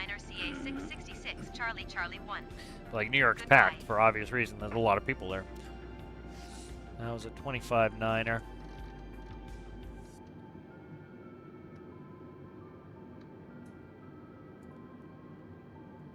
Denver Center, CA 666, Charlie, Charlie, 1 flight level 390. CA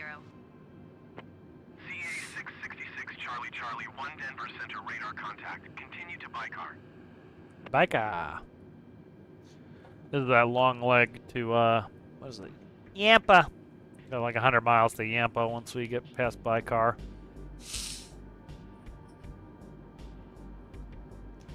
Like, the radio's quiet because there's no airplanes out here. There's very few airplanes.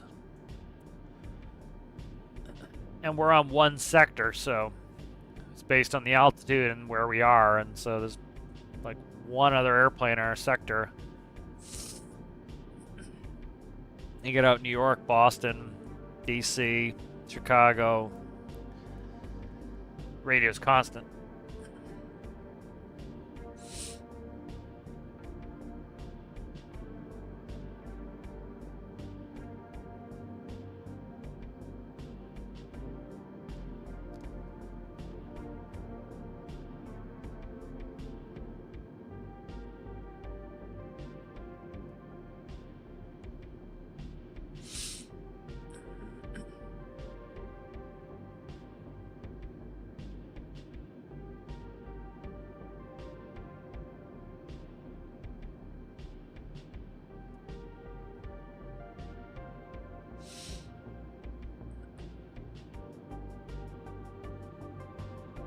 Curious where we'll go after Denver. I'm trying to get us out west. I gotta go over the Rockies. Could head Oregon way. It's a long flight from Denver. Could go to Salt Lake.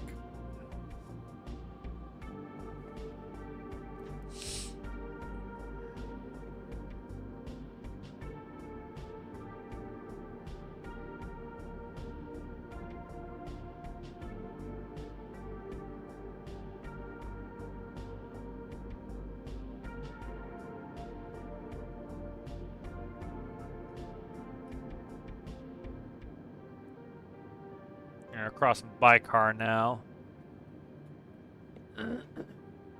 Alright, we got, was it 24, 26? 10 minutes off to, 9 minutes to, Yampa. Yampa.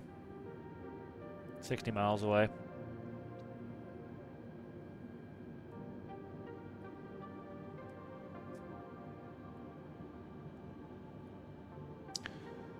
Zoom out, we'll check the flight plan a little bit. So you see it's taken us Yampa into the approach. So what was the fix? Let me look at the fix again. Let's see. Elthal. I don't see Elthal on here. Where is it? Probably way in there, I'd say. It's got to be right in there. Taking us a big swing. Trying to see the altitudes here. All right, so if you look here, before it showed, see how the line's below it? So I screwed this up because I just didn't look at it carefully enough. But if you look, we have to cross below 17,000 and above 15,000 at Tilrid. Like, it's so funny, the names of these. Like, Yampa makes sense. I bet it's called Yampa. JNet, Hammock, Ski, or Eski, Big D, BGD. That's probably Telluride. TLRID, so that's probably Telluride.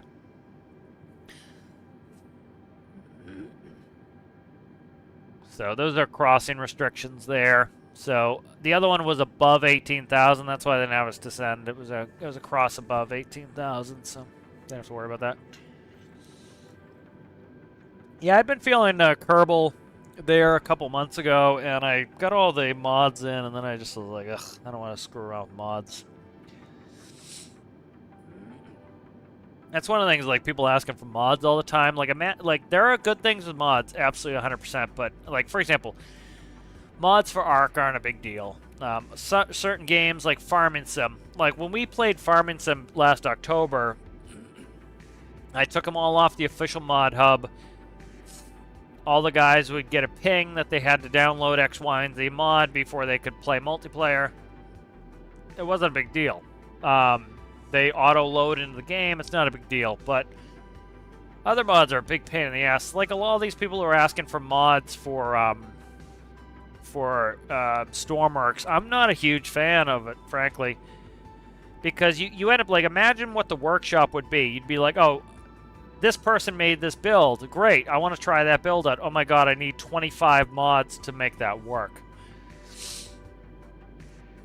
You know, like, one of the guys who was participating in Alistair's challenge had a mod pack installed, and it caused their build to, one of them sunk, and the other one, I forget what the problem was, but they had a problem with the other one because it had mods on it. You know, if you didn't have the mods, it's not going to work right. And so, like, I did Thales mods on on my Frogfoot, and it made it so that you know, if you didn't have the mod pack, parts are missing. So I went back and got rid of all my mods and was like, I'll just make them without mods. You know, and so it's like,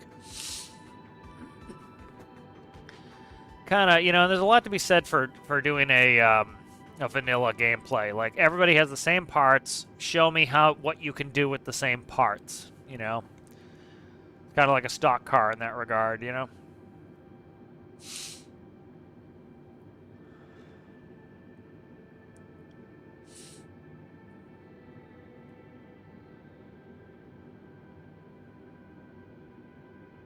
Alright, what do we got here? 5 minutes to Yampa. Hopefully this doesn't screw us up. I don't think it will. This should be alright. The thing is, I'm trying to think how many miles that is. It's got to be a 20-mile turn, so we might be able to swing JNet without having problems because we're going to be shooting past this way. But I'll see if we have to slow down around Hammock, from JNet to Hammock. You know, like, we're actually coming up on the airport now. The airport's over there somewhere. I can't see it, but could be it right there. I can't tell. That could be it right there. Nope, this is it right here, I think. I can just barely see it. That might be it right there. But, again, you know, you have to line up with the wind. Like, literally, we're going, like, 15, 20 miles out. More than that.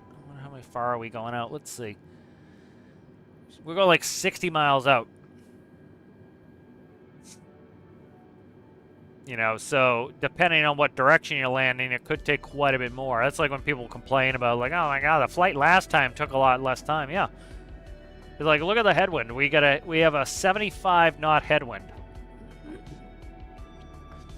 If we had a 0 knot headwind, we'd be going an extra mile and a quarter a minute. You know, so we would be much faster getting there. Plus, if we were landing this direction, we would go straight in. We wouldn't have to go, you know, past it and back. You know, so that's sometimes like you'll take a flight to somewhere and it will be like an extra 35 minutes. And it's like, that's why. You're probably having to turn around. You know, you could have a headwind. It could be an extra hour. You know, could easily be an extra hour with a strong headwind. Like, if we had a 100 knot headwind, you know, that's an extra over a mile and a half per minute. There we're going slower, you know. So if it's normally an hour flight, you know, you're cutting off. You're gonna have to go an extra 60 miles. You know, if you start looking in, you can see the Rocky Mountains in here. Mountains all up in here, all Rockies in here. These are all the Rockies. Some of those mountains are like 15,000 feet tall. So like some of these crossing restrictions here, if you look at Telluride is a mountain. That's probably why we have we cannot descend below 15,000 feet. Is probably for the mountain. So if we look outside, you can kind of tell that's probably up over here somewhere. So you know, we're going to be coming in over the mountains, and so we can't descend probably over here more. So we can't, you know, we'd hit the mountains. So.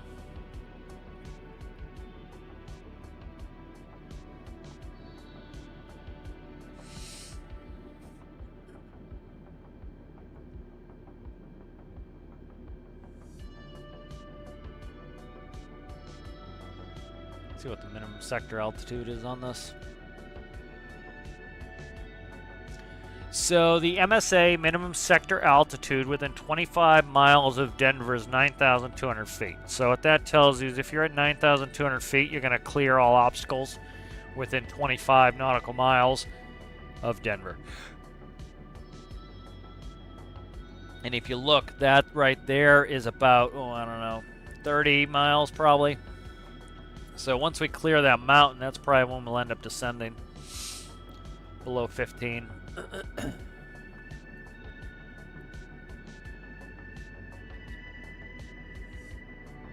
All right, making our turn to, what's it, JNet? You hear how quiet the radio is? You get out in the middle of nowhere, this is what it sounds like. It's quiet. Like, you literally will check in every once in a while and be like, you guys still there? And they're like, yep. You know, and you'll have one air traffic control center covering huge distances because there's no airplanes. There's like 5 airplanes in there, so they're covering a huge swath of land. Like if you look out here, it's all farmland. There's a little bit of living down here. Well, there's quite a big area here, as you can see. But you can also see there's an absolute shitload of farmland too. There's probably a Colorado River through here.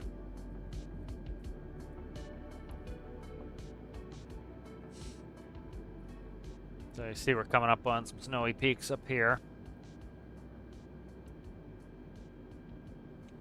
Alright, we're going to be at JNet in a little less than 20 minutes, 16 minutes.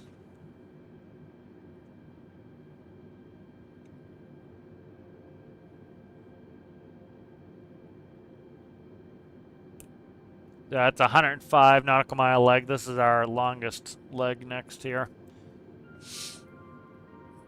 So we're pretty much coming up beam Denver Airport right now, so it's over here somewhere.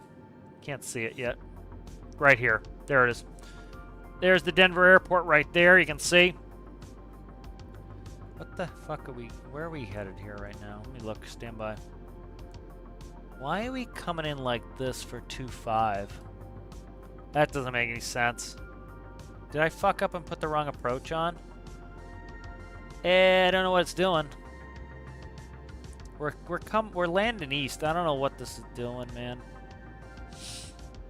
Maybe we're not going to 2-5. I don't know.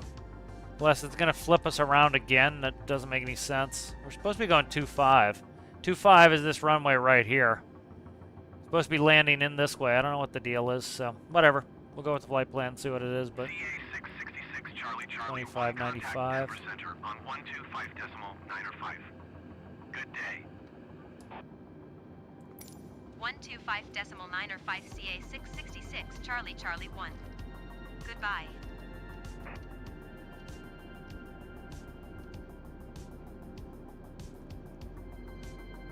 Denver Center, CA 666. Yeah, you can see the Charlie, airport. Charlie, 1 flight level 390. Right behind the post now, but CA 666 Charlie Charlie 1 Denver I Center, probably radar put the wrong contact. approach in. Continue to Or not the wrong approach, the wrong arrival. Or else they're just changing runways on us. That doesn't make any sense. I don't know why. I'm pretty sure I picked the one for runway 25. Maybe I didn't look at it well enough.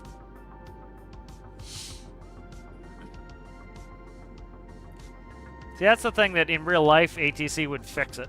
They would change your arrival. They would say, you know, Charlie Alpha 666, amending your flight plan. Let me know when you're ready to copy. We'd copy and say your new arrival is going to be the whatever, and you would enter it in, change your arrival. Denver Center, Daughter Whiskey Lima Delta 28 is passing flight level 250, descending flight level 220. Daughter Whiskey Lima Delta 28 Denver Center radar contact. Continue.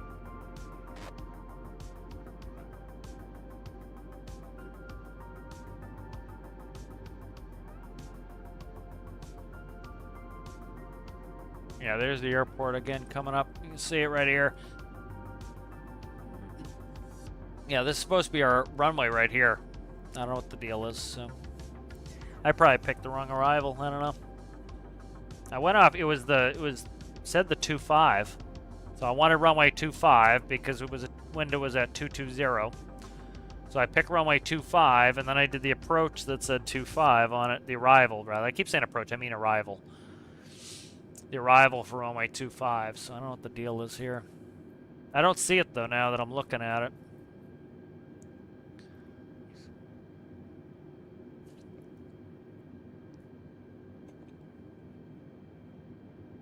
Yeah, I don't know. Maybe I picked the wrong one and it didn't. It would normally correct me, you know. Whatever. Make it work. Gonna take us out to East Bejesus for no reason, but whatever.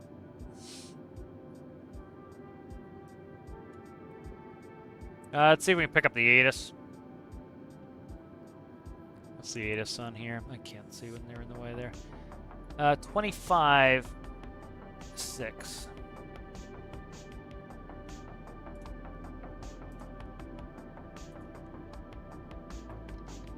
See if I can pick up the ATIS real quick. See what runway they're using.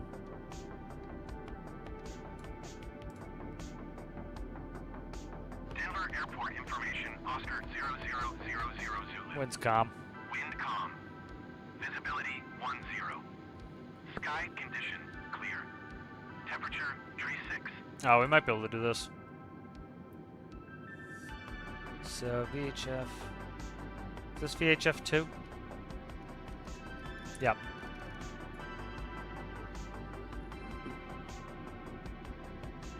So I turned the volume on so I can actually I can see the text of it. It should be talking, but it's not. They're using runway 8. Okay, they're using runway 8, so that's fine. It changed it to the runway they're using. Oh, here's audio on off. Okay, I see it now. Audio on. There we go.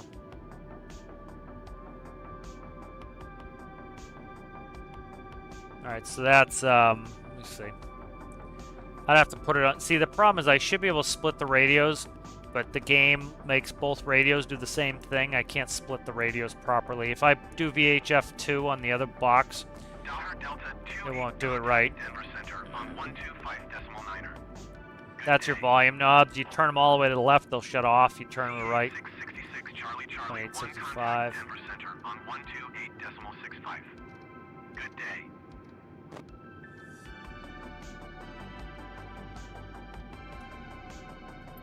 128.65 CA. Yeah, so they change runways on us. That's fine. The wind's calm. They're landing eastbound. Eastbound now. So that's what's going on here. Is they're having us land east. Using runway 08. 66, Charlie Charlie 1, Denver Center radar contact. Continue to net. All right, so we're gonna go to radio nav, and I'm gonna go to Denver. I'm gonna look for runway 8.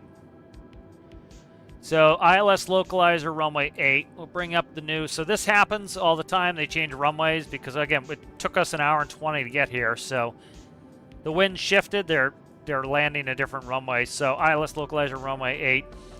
108.9er 083 is the final approach course. We have 12,000 foot runway. God damn it! I just collapsed my footstool.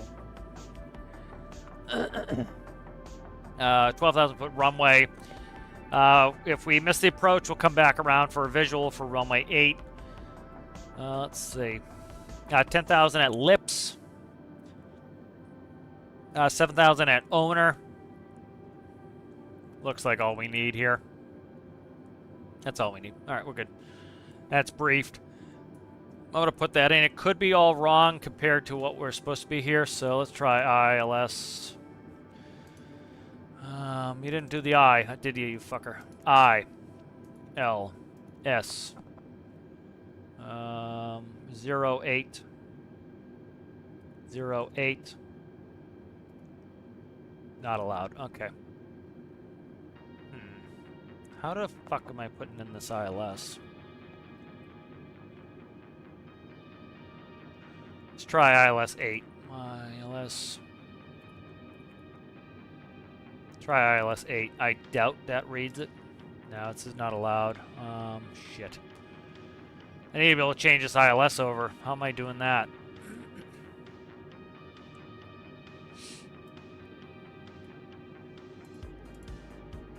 How do I find the ILS on this?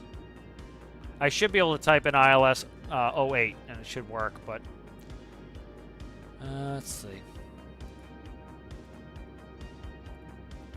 Should be ILS 08. Okay, so I bet it wants just the frequency, so let's try 108.9. 108.9. Fuck you. Clear, clear, clear. If you hold it, I think it clears it. Yep. 108.9. They're all different. Most of them are... There we go. That's 108.9. Final approach course is 083. You won't let me put that in? Why not? Oh, it's above. Okay. 083 goes above. Okay. See, it's still saying ILS 25, but let's try it. See if it'll let me put in 8. Should be 08. Yeah, it's not gonna let me change that, but the frequency's in and the course is in, so run with that, see if it behaves itself or if it screws up. What the hell? Try to get my footrest fixed here. Come on, fix the footrest. Scoundrel. I broke this footrest a while ago. It's being annoying.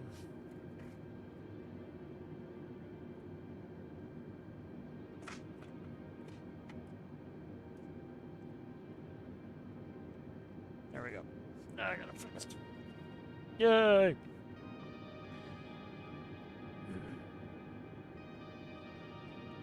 Alright, there we go. So I'm hoping this fixes it.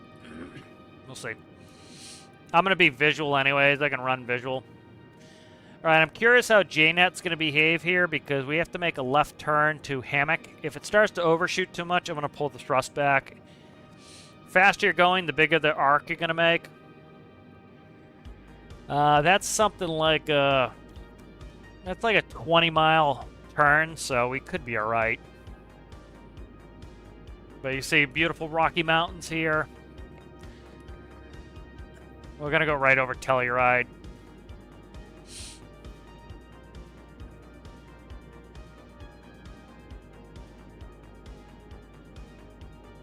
They'll clear me for the approach. I can always put in a fix if I need to. So I can put in the initial approach fix or the final approach fix depending on wherever I am. CA666, Thus. Charlie Charlie, 1 contact Denver 1985. Center on 119.85. Good day. 1985. So 119.85 CA 666 Charlie Charlie 1. Goodbye.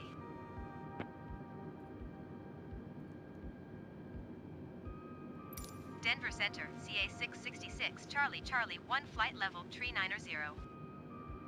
CA666, Charlie Charlie 1, Denver Center radar contact, continue to net. they're not doing JNet, it's just net. Do you see how far out you go when you have to turn around for the opposite side? Like, we passed that airport a while ago. You know, so that's, you know, people are like, oh, it's not very efficient, but you got to think that IRL, you have a lot of airplanes. So you're also trying to stack up the airplanes. So it's a big process. Like, when they switch runways, like, you could get a wind change. The whole airport has to switch. Every airplane has to switch switch which direction they're coming in to land. It's a big process. You know, they'll tell you, they'll start putting planes in hold so they can flip the runway around, flip the airport around. It's a big to do. They do a good job at it, though.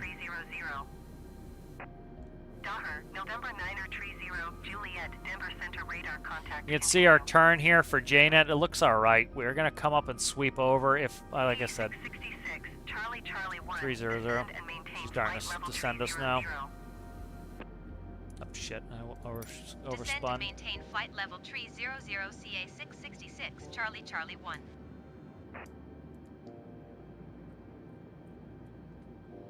We'll go down at 2,000 feet per minute. We got to kill some high altitude here. If you remember, talked about that leg we've got coming up here after Hammock. We've got to be down at I'm gonna slow us down. Overspeed. Yep. I knew Overspeed. this fucker was gonna bitch at me. Slowed us down to 0.75 here. Again, I'm anticipating this turn. I don't want to overcook the turn too much, so I'm gonna that will help us slow down a little bit too. The other thing too is look what's gonna happen here in a second. We've got a headwind, 69 knots. We're going to spin around, and now we've got a 69 knot tailwind. So we've got a strong tailwind pushing us. So that's going to make us go, we're going to be going about 468 knots. Before we were going, so it'll be about 450 knots. Before we we're going 410 knots. So we're going to be going 40 knots faster, even though I slowed us down. So that's something to consider because I'm just going to eat this distance up, so.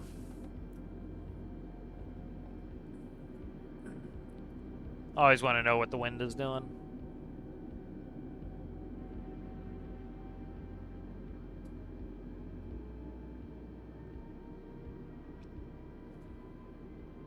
All right, we're about a minute out from JNet here. We're 7 miles, so we're coming up on a minute out.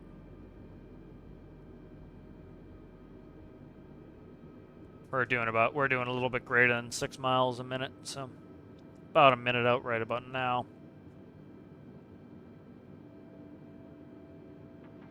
It's quite a course reversal. It's about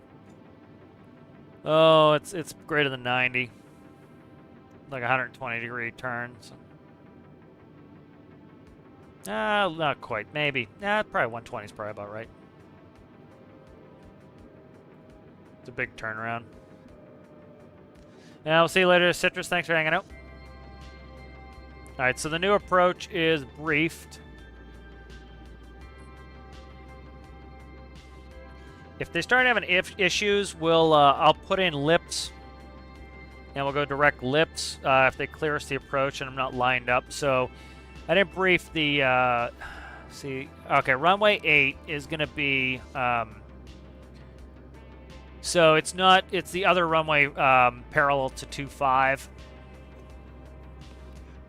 I know which one I'm looking for, so I'll be able to visually see it. So you can see why I want to slow down. We're starting to get a crosswind here of 69 knots. Denver Center SkyWest 5400 Heavy is passing flight level. SkyWest doesn't have any heavies either. Flight level 230. And then we're keeping turning, and the wind's going to be pushing us towards Hammock. So Denver Center radar contact. look at the speed coming up 450 because we got that 60 knot tailwind. So even though I slowed us way down, where I don't want to get too far out and miss Hammock. So we want to make sure we don't overshoot this turn like crazy. We're going 475 knots inbound right now. 480. It's a good tailwind. See if we break 500 knots coming in. Again, you don't care about your true airspeed. My true airspeed's 447. That doesn't tell me any information. We're going to break 500 knots. Denver 30 Juliet, you are 8 tree miles east. That's why I slowed down. See how we're getting real close to the Hammock already? ILS runway 26 approach via Delta Bravo Lima transition. That's why I did it. Cleared to Delta Bravo Lima. 503. So we'd have another 30 knots packed on here if I didn't slow us down. So we'd be going 526. Descend and maintain 13,000 Going to Hammock? feet. Expect ILS runway 26 Yeah, it's going to approach Hammock. via It's just Delta trying to go Bravo on Lima course to transition. Hammock. Okay. Cleared to Delta Bravo Lima Daher 30 Juliet. I could have put in a direct Hammock, but I'm not going to fuck around with it. Sometimes the plane will do this. You see how it went left and then right? Like, there's nothing out here. They wouldn't care if we went direct Hammock. They didn't tell us to go direct Hammock. They probably would. They'd say go direct Hammock.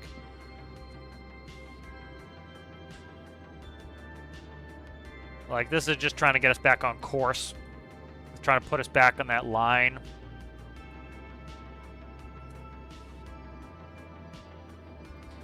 Alright, and then, let's see. Where's the crossing restriction? Crossing restriction is at Telluride. So we got to be down between 17 and 15,000 feet at Telluride. So he'll give us a descent likely by then. But the Rockies look nice. There we go. Here's the descent. Descend and maintain flight level 200. Descend and maintain flight level 200 CA666 Charlie Charlie 1. So that's about 40 miles. I got to be down at flight. I need to be down at below 17. Oh shit! I gotta click it. I got to be down below 17,040 miles. So currently, we are cooking here. So we're doing 8.3 miles a minute. We're gonna be there in. Let's see. What's that? 40. It's about 40 to Telluride. So about 5 minutes. Yeah, we're gonna be there in about 5 minutes. So that means we're gonna be descending 10,000 feet. Where we need to descend faster than that. So that tells me right now that I'm not descending fast enough. So that's stuff you need to do quickly in your head, generally speaking, is we're going so fast with this tailwind that I will not make this crossing restriction at 2,000 feet per minute. I had to speed up my descent because ATC will call you and grouch that you're not going to make your crossing restriction for good reason. So you need to plan ahead on that yourself. So I've got us going 2,700 feet per minute descent right here to try to get there. Make sure we're descended in time. Because like we would be at Telluride before we got down to below 17,000 feet if I did not increase that descent rate.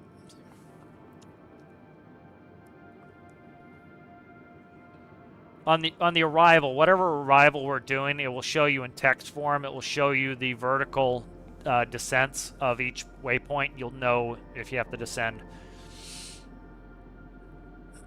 So like, if I was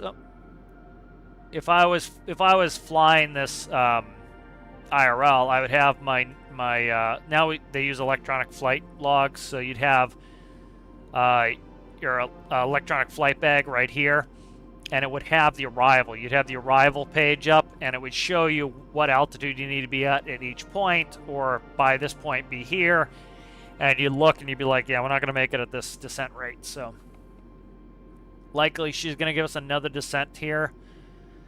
It's got to be north of 15 if you look. You can see it's lower than 17,000 and higher than 15,000 at Telluride. So, you know, we're gonna be at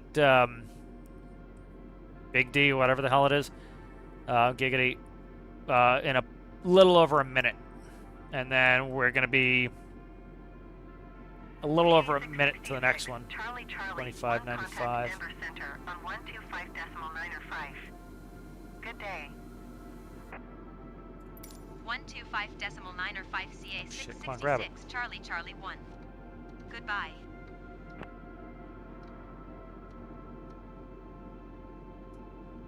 You know, so the faster you're going, the faster you have to set up.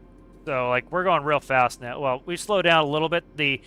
We've dropped enough altitude that the wind speed up at high altitude is much faster.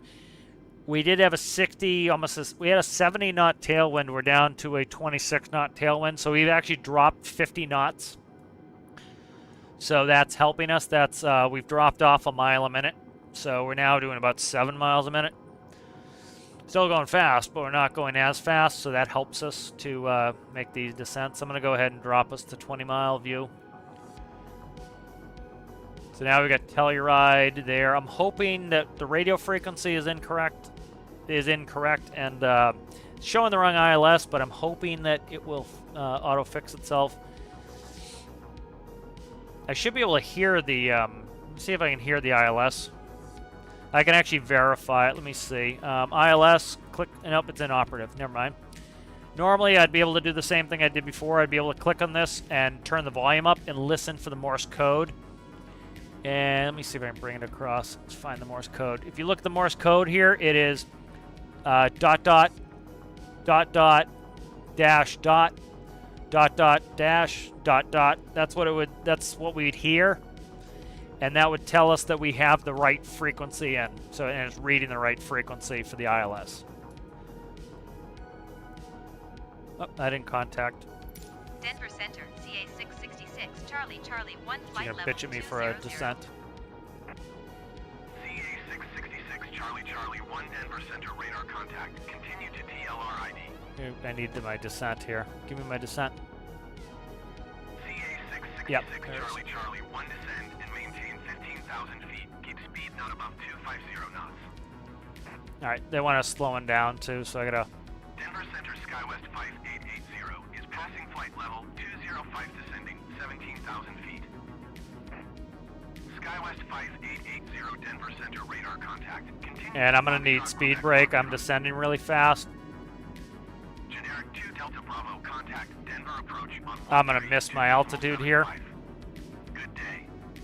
So I fucked that up. I didn't call quick enough. Oh, that stays the same. Let's fix this. We gotta make this altitude here. 132.75 generic 2 Delta Bravo. Goodbye. We gotta fuck up this altitude here. We'd warn them that we're not gonna make our altitude.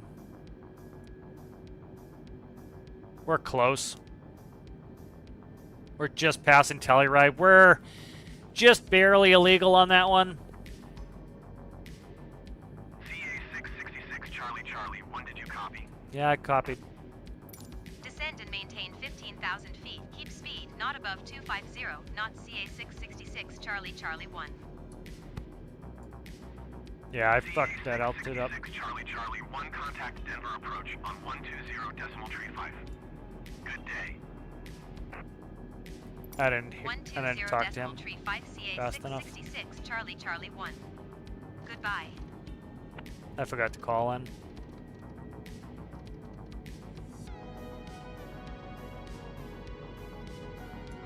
Denver Center SkyWest 5. Denver approach CA 666 Charlie Charlie 1 is at 15,300 feet, descending 15,000 feet. CA 666 Charlie Charlie 1 Denver 94. approach altimeter 29.94 radar contact. Continue to Zadit. All right, we're going to Zadit. If we look at Zadit, it's 666 Charlie Charlie 1 descend 13. and maintain 13,000 feet. Keep speed not above 240 knots. Descend and maintain 13,000 feet. Keep speed not above 240, not CA 666 Charlie Charlie 1. So you see we're going to be below 15 and above 13 for Zadit, and they want us to stay at 240. I'm going to pull some speed brake here. We're probably going to need a little bit of speed brake to, yep, see, we're going to creep above 240. So I need a little bit of speed brake in there, or I'm going to, see, like, this is progressive speed brake. I don't have to go to the levels. Some of them you go to, like, quarter, half, full. Some of them you can pull it wherever you want it. And so you're actually just doing the hydraulics for the speed brake. So, like, you can set it, like, 2% change to get it right where you need it. We're leveling off here, so I'm going to get rid of the speed brakes.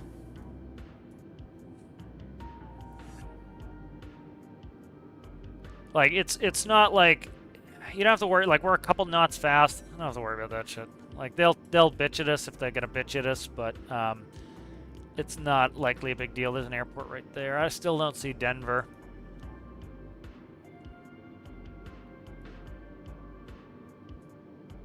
They might be taking us into runway 25 anyway, because I think it goes by what I plan. Like, they should be by all right changing us to runway 8. We'll see what they end up clearing us for. Like, the approach is still set for this, but the game is not smart enough to just, like, get rid of what I put in there. See, okay, so see it's coming back and then looping us again to come into runway 25. Right, if we look at the 9,000, we have to cross loop above 9,600. JBAT at 11. SkyWest doesn't have any heavies. All right, we're going to be passing the airport again. There's the airport. You can see the airport right there. This is 25, right? So they're taking us into 25. They should have switched us to runway 8.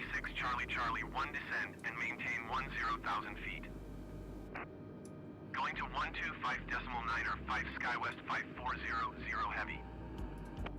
They should have sent us to 8, but Descend and maintain 10,000 I've got to set it CA going. I 666 programmed it Charlie in to go to Charlie 2.5, so they're gonna take us to 2.5. So looks. So this is 2.5 right here. That's runway 8 right here. 1,800 feet, descending 11,000 feet. SkyWest 5400 heavy Denver, approach altimeter. We gotta check here. We gotta cross loop above 9,600. So that's interesting. JBAT wants us at 11,000. I don't know. Here's Ethol. All right, so we're going back to the other approach. So I gotta fix that. God damn it. Let's see. ILS localizer runway 25 is 111.55. 11. Clear, please. 111.55. Final approach course is 263. 263. There we go. All right, so that's back in the way it should be. He hasn't told us what we're doing yet, but that's what we're doing. 400 heavy traffic is 2 o'clock, 4 miles at 15,500 feet Cessna Skyhawk. Report them in sight. CA 666 Charlie Charlie 1 climb and maintain 210. 11,000 feet. Keep speed not above 210 knots. You just told me... He's fucking up here. He told me to go to 10,000 feet, and now he's climbing me back up. It says on the chart I'm supposed to be 11, but he fucked up and he had me go down. I don't know why they did that. Denver approach SkyWest 5880 is at 14,700 feet, descending 11,000 feet. I gotta get ready here. We're going slow. Approach altimeter 30.01. Landing gear's coming down. Continue to Foxtrot, Quebec Foxtrot. Notch of flaps. SkyWest 5880 traffic is 9 o'clock 3 miles at 11,800 feet Airbus A20N. Report them in sight. Climb and maintain 11,000 feet. Keep speed not above 210 knots. CA 666 Charlie Charlie. That's our runway, I believe. No, that's not it. Tighter than that. You are 11 miles southwest. Descend and maintain 11,000 feet. Keep speed not above 210 knots. Expect Arnav Zulu runway 26 approach via Gibbet transition. Hello, King Sheep. How are you? CA 666 Charlie Charlie. Now he's giving us 10. Maintain 10,000 feet. SkyWest 5880, you are 11 miles southwest. Descend and maintain 11,000 feet. Keep speed not above 210 knots. Expect Arnav Zulu runway 26 approach via gibbet transition. Cleared to gibbet. Descend and maintain 10,000 feet. CA 666 Charlie Charlie 1. Yeah, he screwed up on that call. Because it said we're supposed to be at 11,000 feet. He brought us down to 10,000, then he brought us back up to 11. They don't do that. They would leave you at 11. Charlie Charlie 1, you are 10 miles southeast. Maintain present heading and altitude. Expect vectors ILS runway 25 approach. Shit, come on, come on, come on. Get rid of that. Go to heading mode. Come on, come on. Take the heading mode. I hate it when it does that. That's something that Maintain present heading and altitude. Expect vectors it ILS should have runway looped us 25 right, approach and CA he gave us the heading. Charlie 1. It's expect vectors, and the plane cancels out that turn for some reason. It shouldn't. So now I gotta fix this. Started turning us in too early. That's gonna cut the corner too much. So if we look at the nav view here, nav view right there, you can see we need to turn to the right to come back in so we don't sweep the runway. I'll go back to nav arc for now. So expecting the ILS 25 here.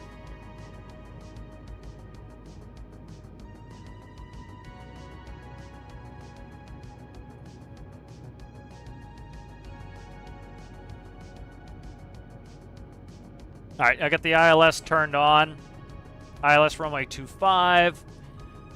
Once he turns us inbound, I'm going to go ahead and click on approach. That will put us in approach mode to join the approach course. We got the gear down. I've got 1 notch of flaps in. We're going 200 knots. He'll turn us back in when he's ready. I'm going to zoom us out again.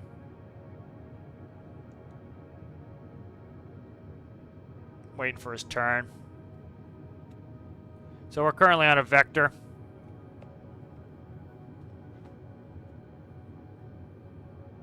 See the glide slope? Currently below the glide slope for this distance. That's fine. So if he keeps pushing us out, we're going to eventually go below it probably. But it'll probably turn us in before that. I hope, unless the game's going to be funky. A long course reversal at going in here.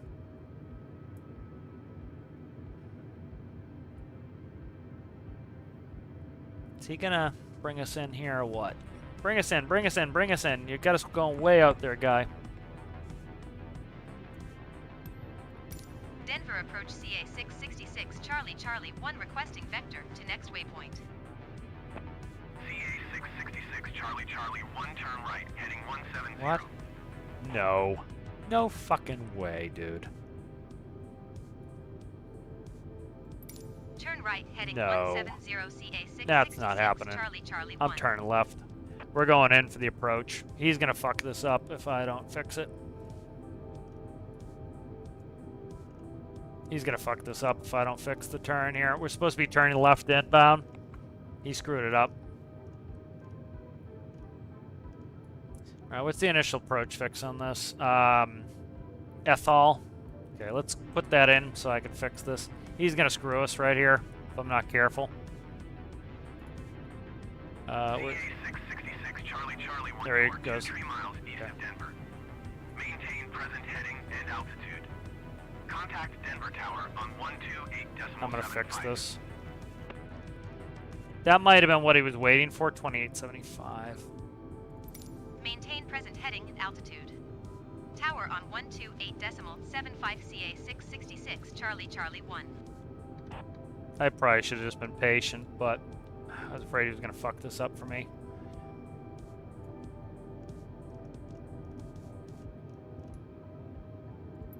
Denver Tower CA 666 Charlie Charlie 1 2 What is 3 it? miles east inbound F ILS Hall. runway 25 approach. CA 666 Charlie Charlie 1 Denver Tower. Altimeter 29.81 wind 109er at 7. Cleared ILS runway. There we go. 25 Cleared ILS.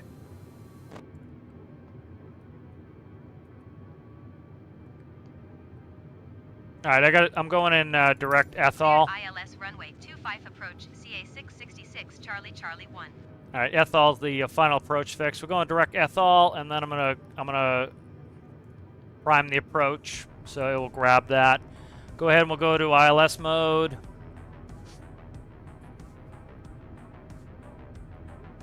So we're well below the glide slope now. It's gonna take us right in. I've got us going right to Ethol. There's our runway right there. Yeah, he took us way the hell out. Took us too far out. United 1839er Heavy followed the aircraft on final. Wind 109er at 7.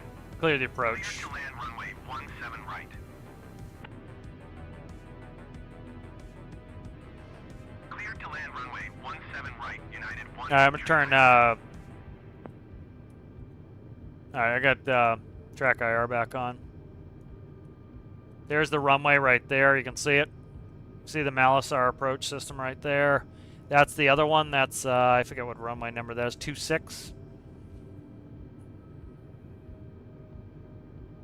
Yeah, he was screwing us up.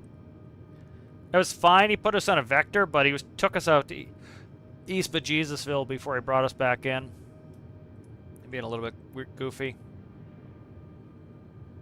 All right, glide slope's alive. We're still not on the localizer, so we're not going to fall. Maintain our altitude here. Let me see. Are we coming in on Ethol? Okay, we're coming in on Ethol now, so we have to be above 10,000 at Ethol. Once we hit Ethol, we can descend. All right, we're crossing Ethol now. Hopefully, we'll bang on to the glide slope. Oh, there we go. It's following it now. We just passed Ethol, so it's following the glide slope. All right, let's get stabilized here. Auto throttle's coming off. Stop. Flaps coming in. Yeah, I guess Airbus, you shouldn't be popping all the flaps in like that. It'll be all right. We'll slow down fast here. Overspeed. All right, we're coming in. Localizer's alive. Capturing the localizer. There's a localizer coming in. We're on glide slope.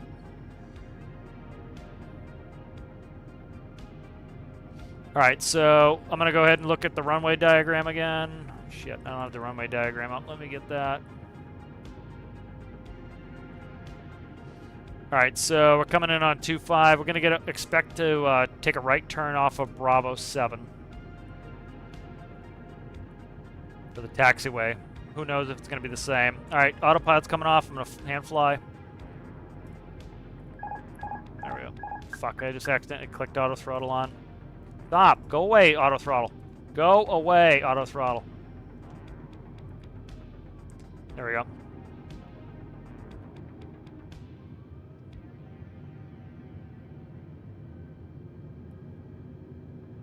Alright, I'm hand flying it in the rest of the way. Alright, we're a little bit below the glide slope. I can fix my headset.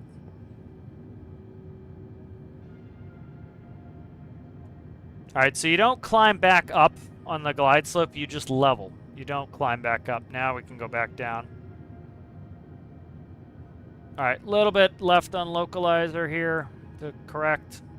Again, I was talking about this yesterday. You don't chase the diamond. See how like we're almost lined up on the center line of the runway? You don't want to chase that diamond. You just want to make small corrections here. We're above the glide slope now. I'm just correcting. Doesn't have to be perfect either. I've got to be stabilized by 1,000 feet. I've still got 3,000 feet to go before I need to descend at no greater than 1,000 feet per minute, so I can accelerate my descent rate here to catch the glide slope.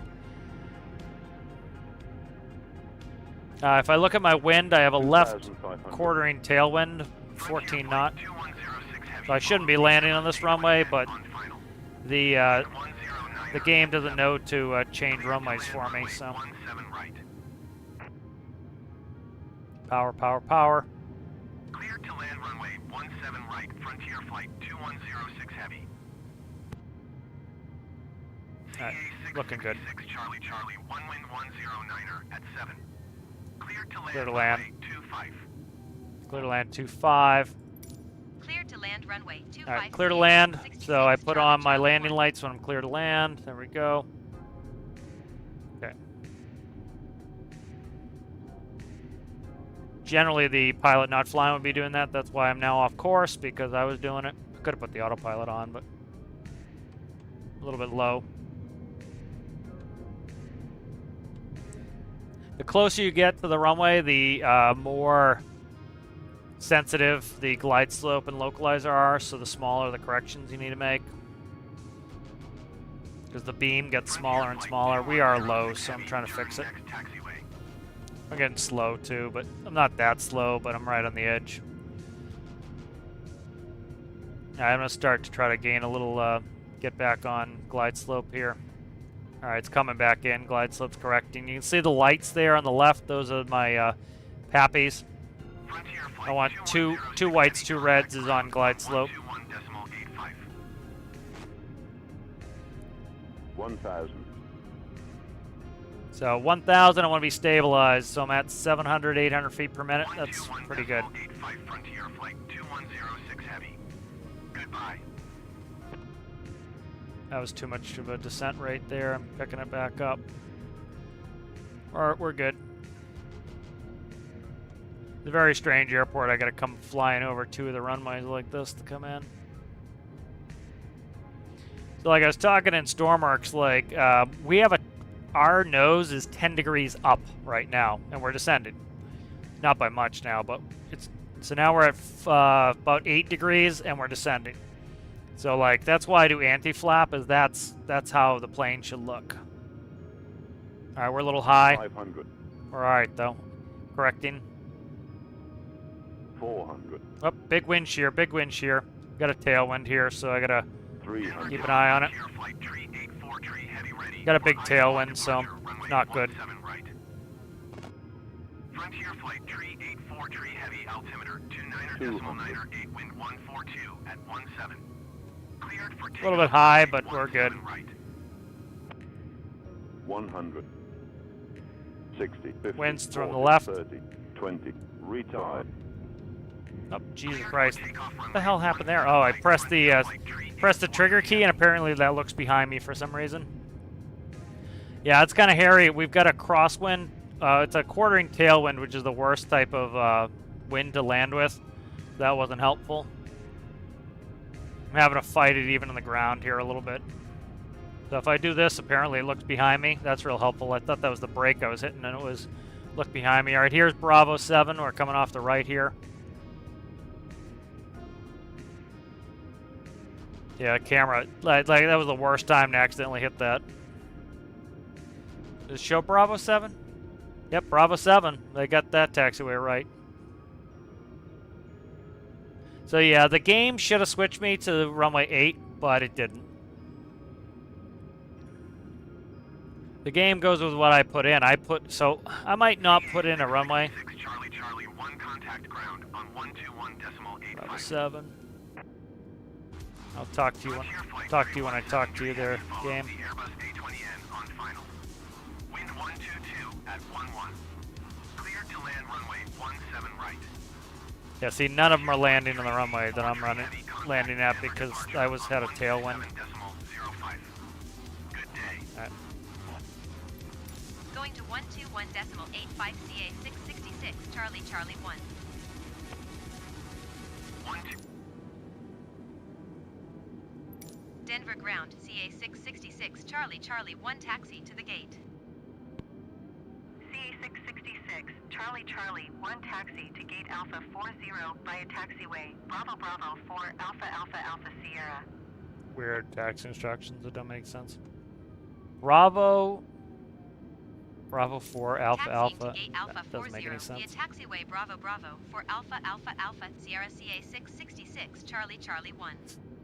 Just doesn't make any sense. I'll bring up the airport diagram. We'll look at how fuck this is. Alright. So we should be going Bravo. That's fine. Bravo 4 is fine.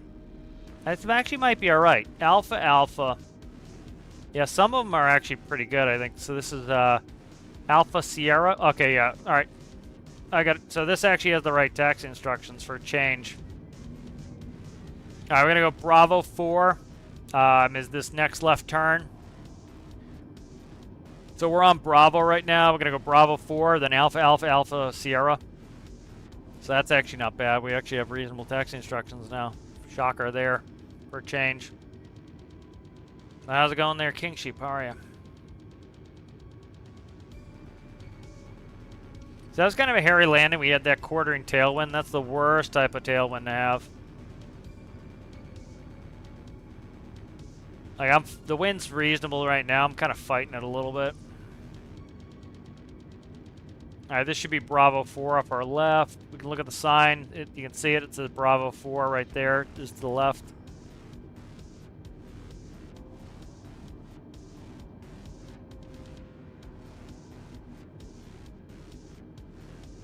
And then we go Alpha Alpha Alpha Sierra.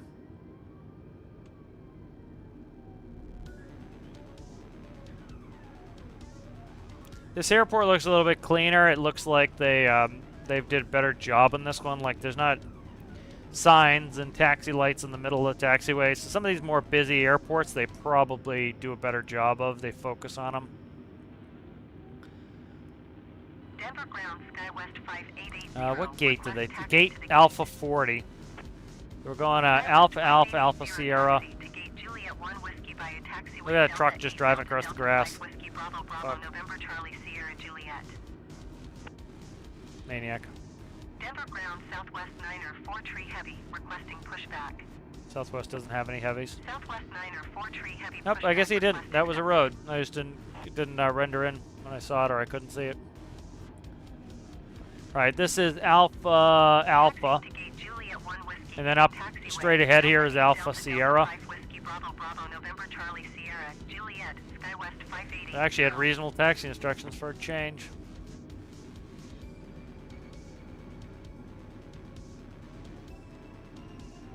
There's Alpha Sierra.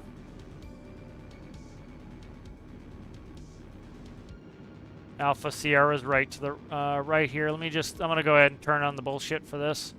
I think that's us right there. Yeah, it's gotta be us up there. Let me go ahead. I'm gonna stop us. We'll turn it on just to double check, but I think that's gotta be us at 12 o'clock. Because they don't actually label the gates, so. Yep, that's us. All right. They don't label the gates, unfortunately.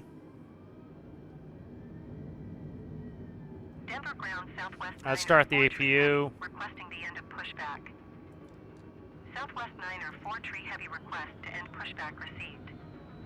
I guess they want us on the inside line, but I'll taxi in on the inside line. I think we were on the Alpha Alpha line, and they want us on the Alpha Sierra line. So. 4 tree heavy with Oscar ready to taxi IFR. Southwest Niner 4 tree heavy taxi to and hold short of runway I hope 1 you're bringing us into the via end of the gate taxiway there. Bravo What Sierra are you doing? Foxtrot 1-2. Contact tower on 1 tree 2 decimal tree 5 when ready. Pulling us in the left here to park here, guy, or are you gonna ram us into the? I think I'm gonna take that last bay. What are you doing? It's got to be this last bay here. Taxiing hold short runway 16 left via taxiway Bravo Sierra Foxtrot 1-2 Southwest Niner 4 tree heavy.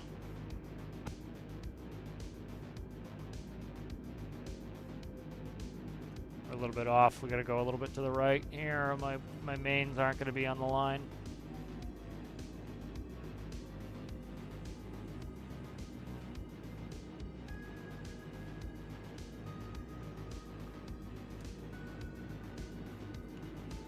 Okay.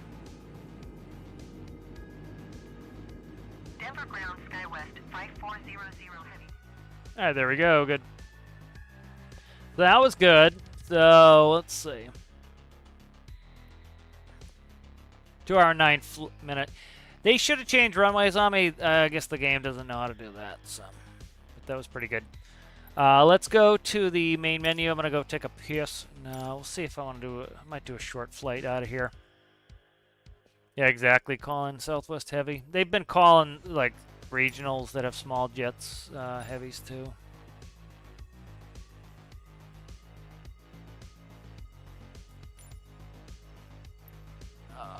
Don't zoom in, please. Thanks. Let's see. Salt Lake is probably the best. Yeah, it's a short one.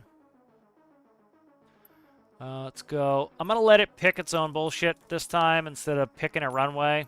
Because in real life, they dispatch you to a runway for an approach, but then you fix it. They just change it if you need to. So I'll leave the approach automatic arrivals. I'll leave the arrivals to direct. There should be an arrival, but it would change in the air, and the game can't do that. Let's go to gate. Let's see, gate Alpha 40. I'd like to go to gate Alpha 40 here. There we go. We just found the alphas where we are.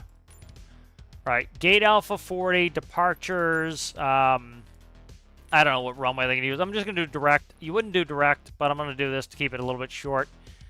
We'll just do that.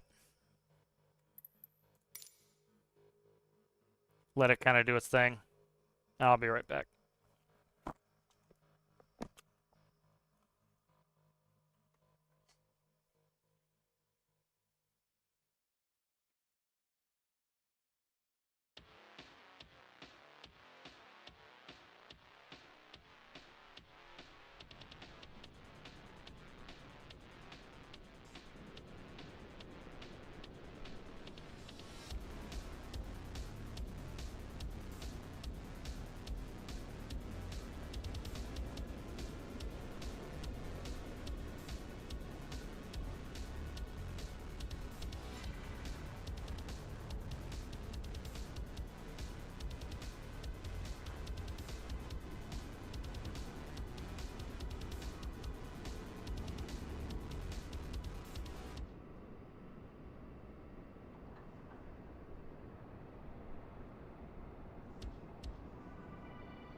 All right, I am returned here.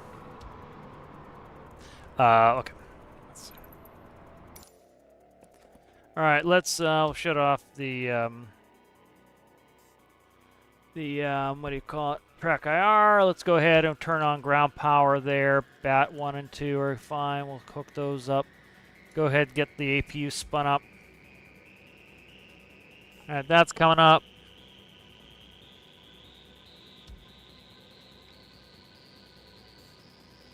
Why is that not spinning up? I don't know. Fuel. I always forget the fuel pumps here. Try that again. There we go. We didn't have to do that on ours. The fuel pump stayed selected. It's an Airbus thing.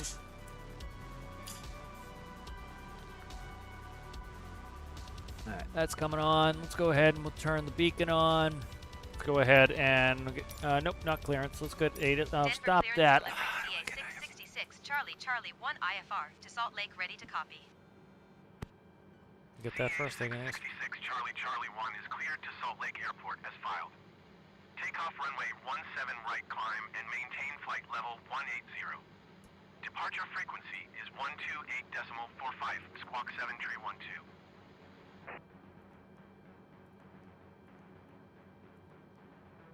Denver clearance delivery Southwest. Somebody stepped on me. 425 Heavy Southwest, ready you to suck. copy IFR clearance to Boston. Southwest 425 Let's beat Heavy Southwest is cleared to read back. Boston Airport as filed. Takeoff runway 17 right climb and maintain 15,000 feet. Departure frequency is 119.3 squawk 6376. CA666 Charlie Charlie 1 cleared to Salt Lake Airport as filed. Takeoff runway 17 right climb and maintain rid of flight external level power. 180. Departure on 128.45 squawk 7312. CA666 Charlie. Charlie 1 readback is correct. Contact ground on 121.85 when ready to taxi. Just taking off 17 right is the Denver clearance delivery Southwest 2439er Heavy I.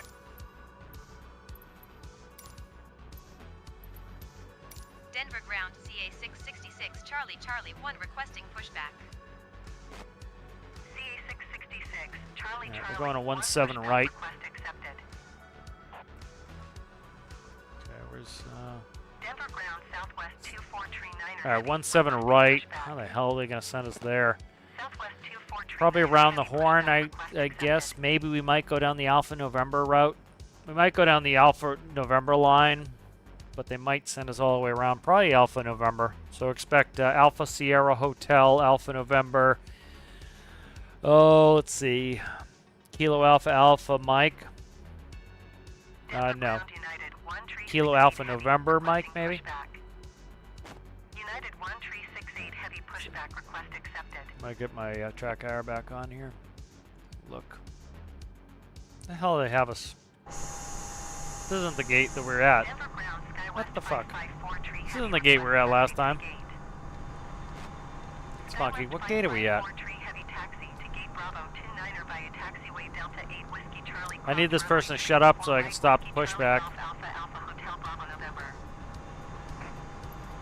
Denver ground CA666 Charlie Charlie 1 requesting the end of pushback. CA666 Charlie Charlie 1 request to end pushback received. Oh, I need air pipe. You bleed on. Taxiing to gate Bravo 29er using taxiway Delta 8 Whiskey Charlie cross runway tree 4 right Whiskey Charlie Golf Alpha Alpha Hotel Bravo November Skywest 554 Tree Heavy. Denver ground Southwest 2439er Heavy with Oscar ready to taxi IFR. Southwest 2439er Heavy taxi to and halt short of runway 17 right using taxiway Bravo November Kilo Charlie Sierra Mike 10. Contact tower on 128.75 when ready.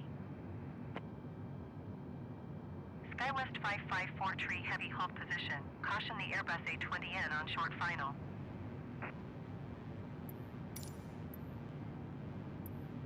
Denver ground CA666 Charlie Charlie 1 with Oscar ready Start to taxi taxing out on IFR. 1. Upload 2 in a second here. CA666 Charlie Charlie 1 taxi to and halt short of runway 17 right using taxiway Alpha Sierra Hotel Charlie November Kilo Charlie Sierra Mike 10. Contact tower on 128.75 Alpha. when ready. Hold position. Skywest Fucking 554 Tree Heavy. Get into the air. CA666 Charlie God. Charlie 1 hold position. Caution other traffic. Yeah. Come on, man. Denver ground Southwest 1822 Fuck, I Heavy can't read back my requesting tax pushback. instructions here because of this shit. Southwest 1822 Heavy pushback request accepted. Taxiing hold short runway 17 right using taxiway Bravo November Kilo Like to Charlie read Sierra, back my Mike taxi 10 instruction. Southwest 2439er Heavy. Denver ground key line Jesus Christ. 4230. This is what it sounds like when you're at the airport.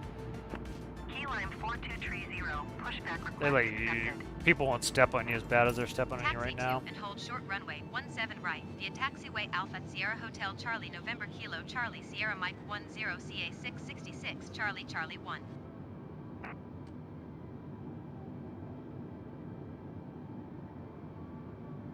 Denver ground Southwest Niner 4 Tree Heavy requesting pushback.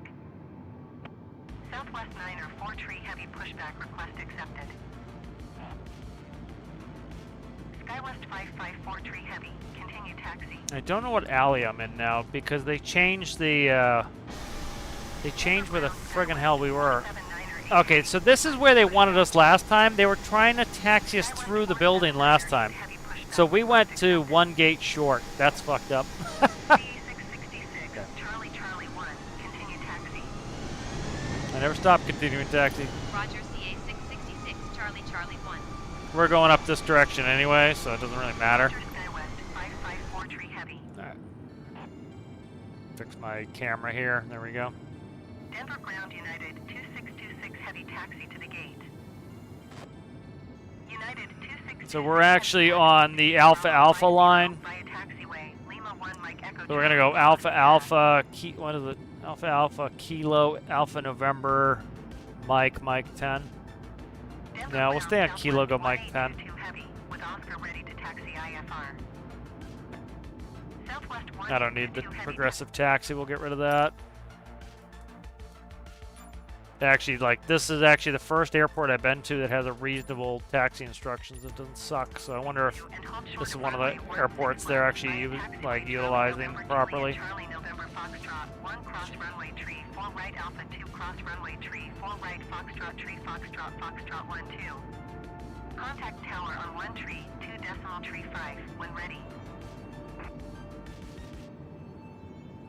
Are you guys gonna be just like sitting Denver away ground like a bunch of Southwest Niner tits? 4 tree heavy with Oscar ready to taxi IFR. Southwest Niner 4 tree heavy taxi to and hold short of runway 17 right using taxiway Alpha November Mike 10. Contact tower on 128.75 when ready.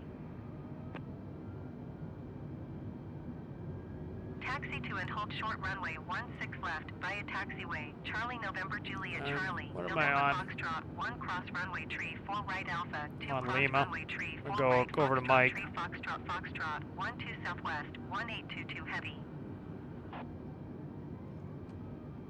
Head on Mike, and then we'll do Mike 10. They wanted us on Mike 10, so we're now on Mike. Hold short runway 17 right via taxiway Alpha November Mike 10 southwest Niner 4 tree. Gonna have a little bit of left crosswind on takeoff. All right, end of this taxiway here is Mike 10, so Mike 10. So you can see it's black. It's black M. It means we're on Mike.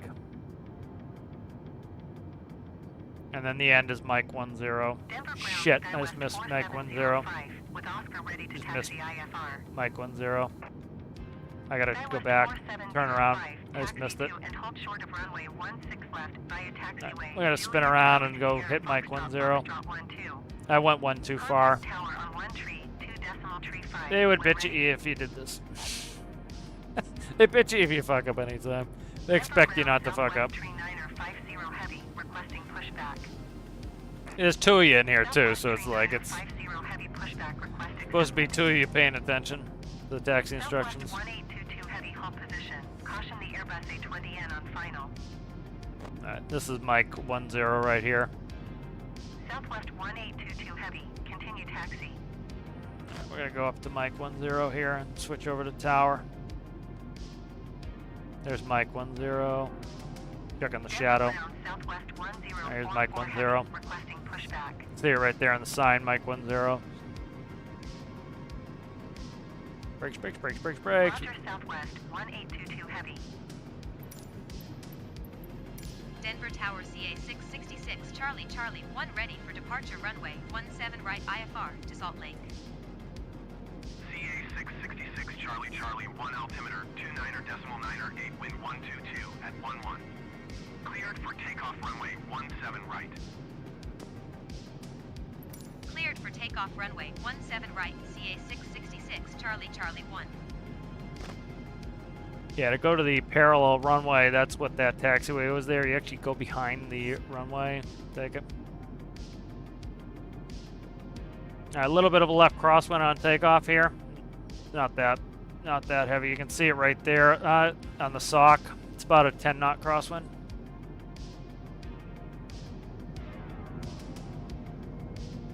Airspeed's alive, so I'm gonna put a little bit of left aileron to anticipate that crosswind. 80 knots.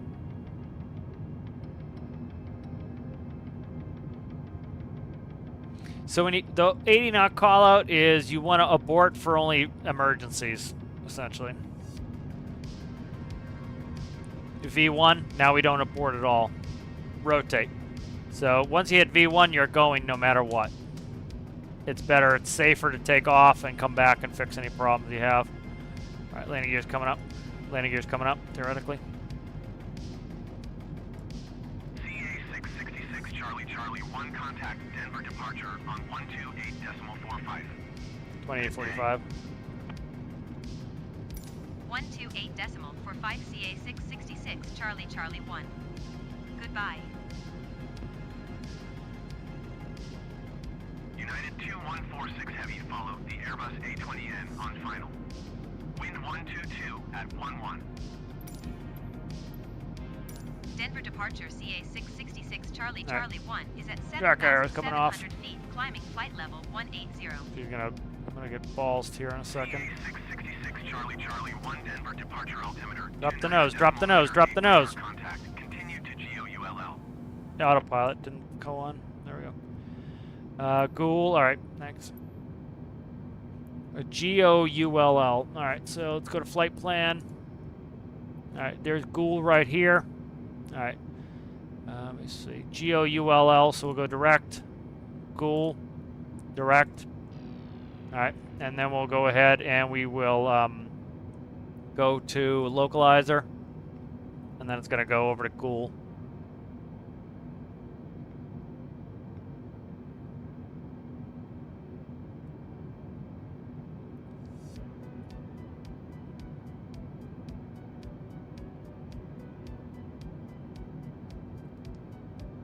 I'm setting my auto throttle for 240, below 10 here.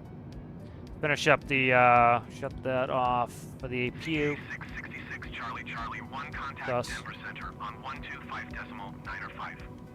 Good day. 125.905 CA666 Charlie Charlie 1. Goodbye. Denver Center CA666 Charlie Charlie 1 is at 12,900 feet, climbing flight level 180. CA666 Charlie Charlie 1 Denver Center altimeter 29.908 radar contact. Continue to GOULL. Now we're going to Ghoul here. It's trying to put us on course. I want us to go direct Ghoul now, so we'll go. It's going to do it itself here in half a second, but we'll do. I'll get it to click off to direct again. That'll turn us back left. You can see we're going back left now. It put us on a course to Ghoul instead of me going directly to Ghoul. So now I'm making sure we go back direct Ghoul. All right, we can already speed up here. I'm going to go to managed speed mode. CA666 Charlie Charlie 1 climb and maintain flight level 240. Climb and maintain flight level 240 CA666 Charlie Charlie 1.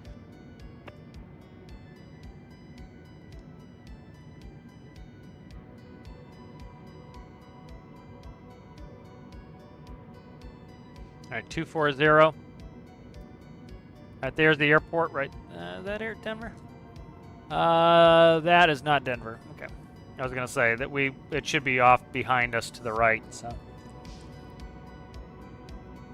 Yeah, Ghoul was just a westerly turn, so.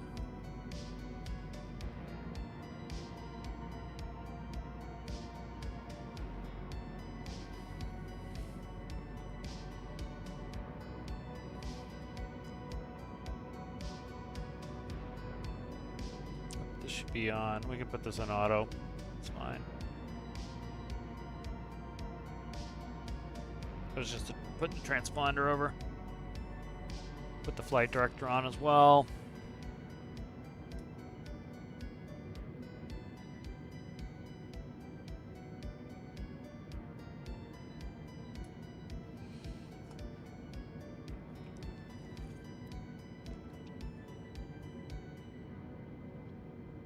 Yeah.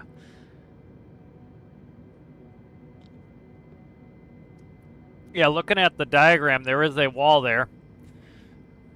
So, like, the directions should have been, when we landed, should have been Bravo Bravo 4 Alpha Alpha Hotel Alpha November Kilo Alpha Alpha to gate Alpha 40, but they don't have the gates numbered, so it's hard to tell what gate you're at. You know. So that area, like, the game was confused too and was trying to get me out of there too. So we passed the fire station. I should have passed it, pointed out to you guys. It was when we went across Alpha Alpha. There was a fire station, number 1 of 2 fire stations.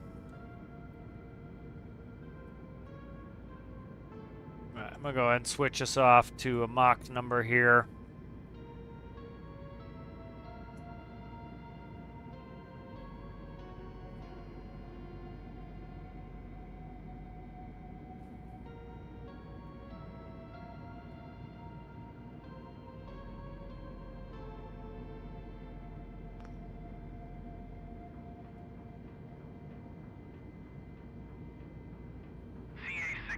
Us. Charlie Charlie 1 climb and maintain flight level 300. Climb and maintain flight level 300 CA666 300. Charlie Charlie 1.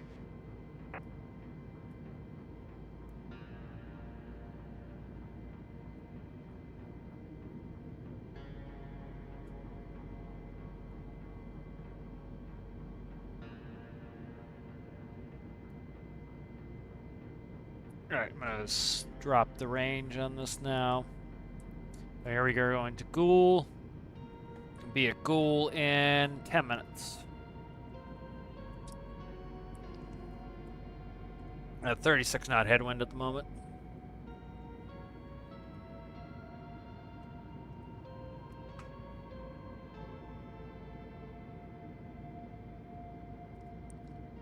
Southwest 5 tree 2 heavy. Climb us a little bit faster here. 126.55. Good day.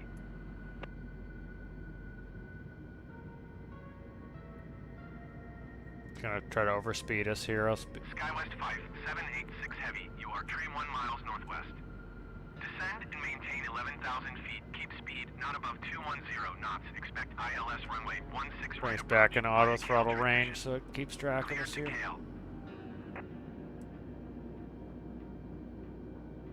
126.55 Southwest 5 tree 2 heavy. Goodbye. Okay, you're not gonna do it, huh? Descend and maintain 11,000 feet. Keep speed not above 210 knots. Expect ILS runway 16 right approach via Kale transition. Clear to Kale Skywest 5786 heavy.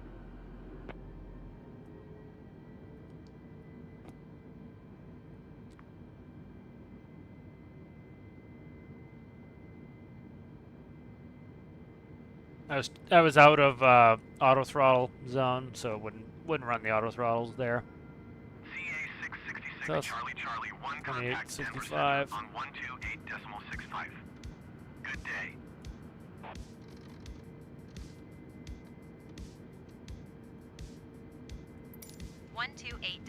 .65 CA666 Charlie Charlie 1. Goodbye. Denver Center CA666 Charlie Charlie 1 is at flight level 290 climbing flight level 300. Let's get an altitude. Charlie Charlie 1, Denver Center. She's gonna be late on my altitude here. I'm gonna have to level off and fix it. She'll give me another one here in a second. There we go. 380. Charlie Charlie 1, climb and maintain flight level 380. There she goes. She was late. Climb and maintain flight level 380 CA666 Charlie Charlie 1.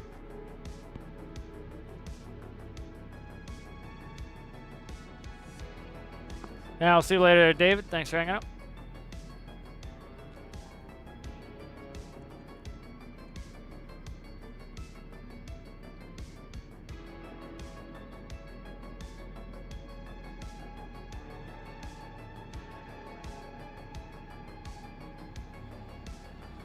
So let's look at flight plan while we're here. So this flight's only we're going to Salt Lake City. This is only 342 miles total. The last one was like 860 miles, so this one's a much shorter flight. Last one was a little long. I was trying to eat up some west. Gotta get us out to the Rockies. What is it doing? Why did it do that? That's fucking weird. The autopilots will do that. That's like when people in game are like, oh, it's doing a little this and that. It's like, don't do that in real life, man. This is just weird shit sometimes that they do. What's this? I don't. Stand by here. I'll be right back, guys. Let's see, I'm checking something here. Okay, good.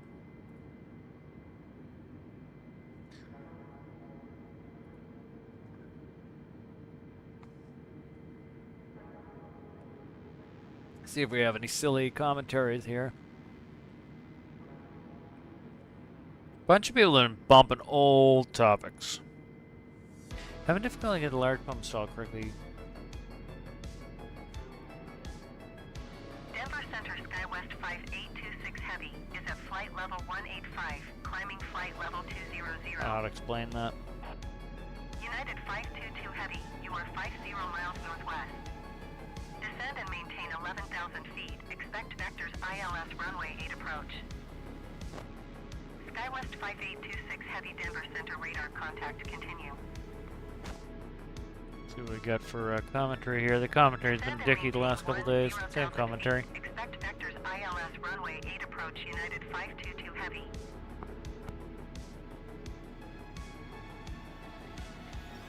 United 522 Heavy contact Denver Center on 125.905. Good day.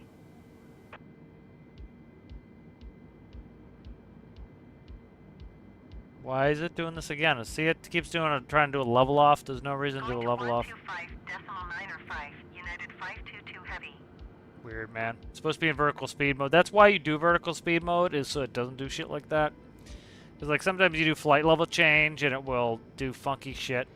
If you do, it might be trying to do a speed climb. We'll try to get it out of that mode and see if it will behave itself if I take it out of that. It might be trying to do a speed climb.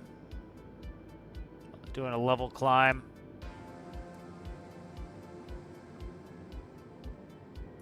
Let me try to take it out of that, see if that's what's causing it. That could be doing, could be that. Because like you can have it try to climb in a speed mode, and if it slows down, it dumps the nose. That could be what it's doing. I don't know too much about the Airbus systems. United 2342 Heavy, Denver Center radar contact continue.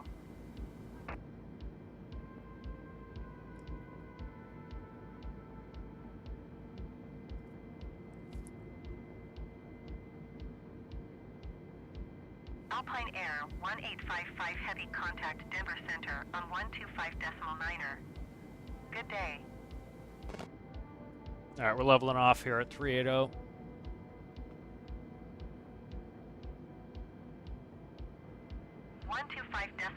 Alpine Air 1855 Heavy. Goodbye. See if there's crossing restrictions here. I want to be above flight level 180, which we are. So that's good. Check some of the other ones. Nope, that's it. Okay. So we're about 37. Yeah, let's see. So I'm trying to get us lined up here. So I'm fixing the barometer on this one here. So you just kind of make them look the same. Right about there probably is where we want to be. Yeah, right there. So they're matched now. So this is the backup artificial horizon. You have the number 1 PFD, you have the number 2 PFD. These are running on separate systems, so say one of the computers goes out, you could then run on the other one. So they're actually usually running on 2 different systems. So like we have Autopilot 1 and Autopilot 2. I would assume Autopilot 2 is running off the FO's side. So you would run off whoever's flying that leg.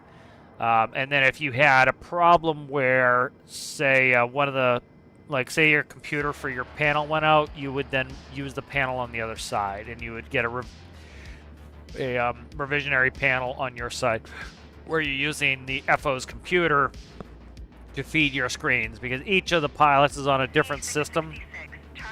26.5. 126.5. Good day. 126.5 CA 666 Charlie Charlie 1. Goodbye. Denver Center, CA 666 Charlie Charlie 1 flight level tree 80. CA 666, Charlie Charlie 1, Denver Center radar contact. Continue to GOULL. On the way to Gould. All right, let's look at the flight plan. This one's real simple. I didn't put in an arrival or anything. Again, it screwed it up where it should have changed runways on me, so it should change arrivals, but the game's not smart enough to know to do that, so that's fine. So we got Che here. Times don't look good. We're going to Che after Gould. That's going to be 24 miles, so that'll be a quick one. And then Nielsen, which is another about 32 miles. And then we're going to Salt Lake City. So pretty quick going in there. 66, That's us. Charlie Charlie 1 traffic is 1 o'clock 4 miles at flight level 370 Airbus A20N. We're not going to see him. We're above him. Them in sight. He's down here somewhere. I can't see him. CA 666 He's going to be Charlie right Charlie there. 1 don't I have won't the be able to see traffic. him. Don't need to see him. We're good.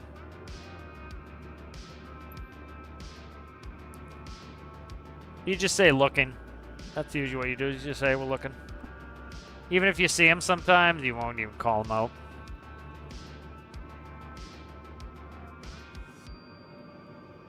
I don't want to give up the responsibility from ATC. I don't want to have to keep us separated. Let them do it. They have the radar, because if I lose sight of him again, I have to call them and tell them I don't see him. If it gets busy, then they don't know they're supposed to be looking for him. They'll still get the warnings and everything, but rather let them keep us apart.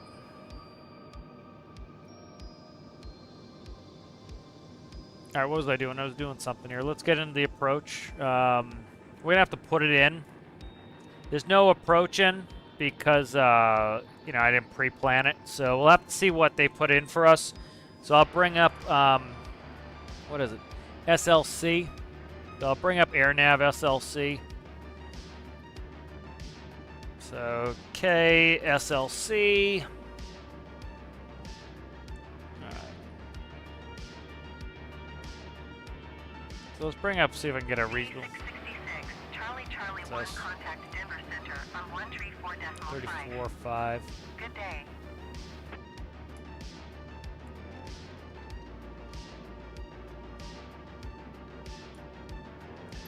One tree 4.5 CA 666 Charlie Charlie 1. Goodbye.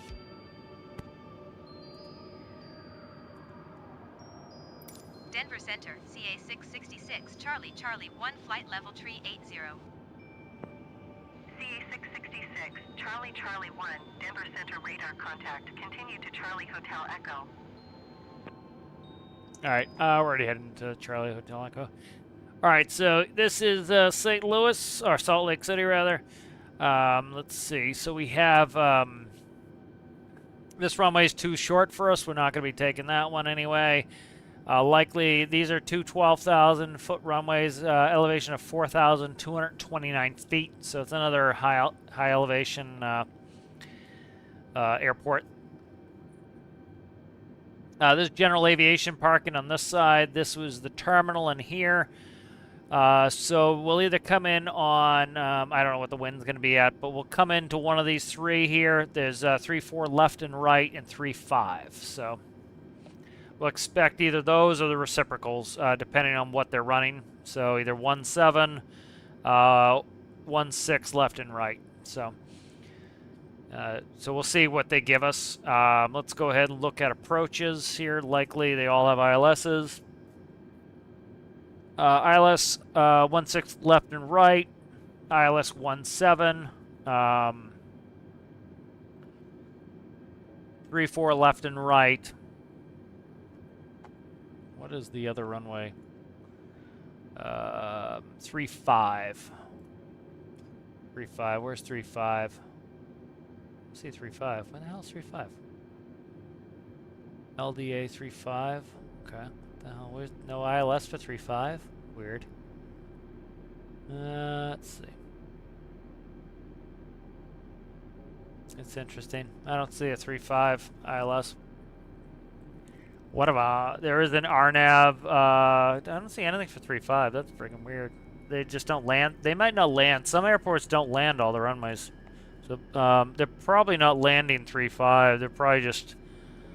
Yeah, I doubt we're going to get 35.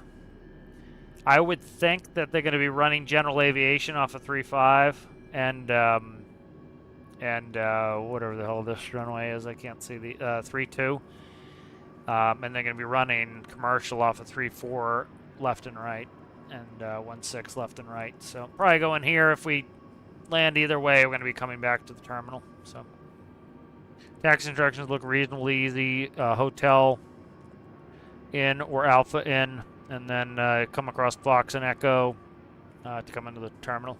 So pretty reasonable. We'll see what happens when we get to the... we'll see what happens when they tell us what approach to expect. We'll bring the ILS up.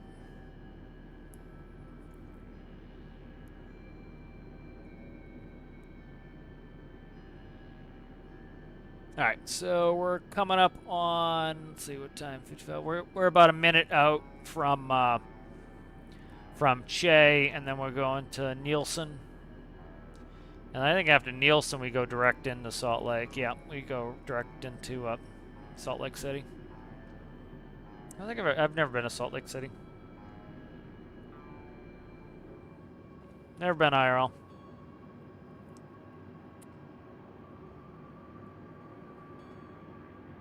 No Rocky stuff. I've flown that stuff on, you know. I've never flown the plane out Rockies, but you know, I've gone out to California in the cockpit, but I haven't flown it. Had a nice little nap. I went out to California. Went to San Francisco to see some family, and then we left. Took the red eye back to work. So it was a San Francisco, New York. I think it was. Did I take JFK? Yeah, we had to go JFK. I would say went into JFK, and I fell asleep. I fell asleep right after we took off in the 777 cockpit. 777 chairs are like. You fall right asleep. They're beautiful. There we get a picture of a 777 cockpit. Because they, like, for the really long flights, they have relief crews. And so they have fully comfortable seats that a crew member could sit in for 10 hours and then fly, you know. Let me see. Try to find, the seats are very comfortable. They put the sheepskin on. It's very comfy. But I didn't last long. We took off. We took off like right at night, and then I went sleepy poo. Let me see if I can find. Sat behind the FO and took a snoozer. Here we go. Here's a picture of it. I'll show you. Here's the. I think they had one seat, but you can see. That's gonna be small. Let me click on airliners.net. Is a. Has a lot of pictures. So you can see this is the seat that I sat in. There's another one right here. I think I pulled it. I think I went into the far end one. And so you see they have full sheepskin. Sheepskins are so comfy. They're warm and they're like super soft. And so they have a closet in the cockpit, which is nice. You put all your shit in the cockpit. The lab is right here. So I just came in and snuggled into the seat and fell right asleep. As soon as we took off out of San Francisco, it was like, eyes closed, adios. And then this one, you can see, this is the other view of it. Like, I was in the seat here, just taking a snooze running. You get into the big airplanes, you get really good seats in there. Very, very cozy, because it could be a 14, 24-hour flight, you know, so you need to have coziness. Like, here's a look at the seats. If you're gonna do if you're gonna sit in the back, that's what you want. You want some coziness.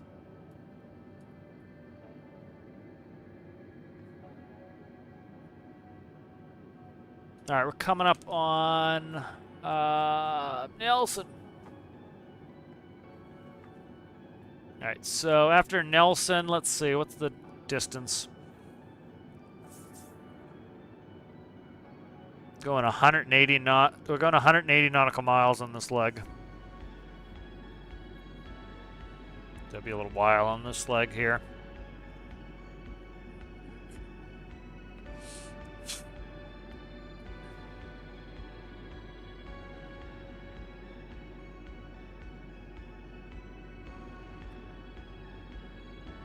So we'll be there in a minute, and then we got a good long leg there. We got a 70 knot headwind.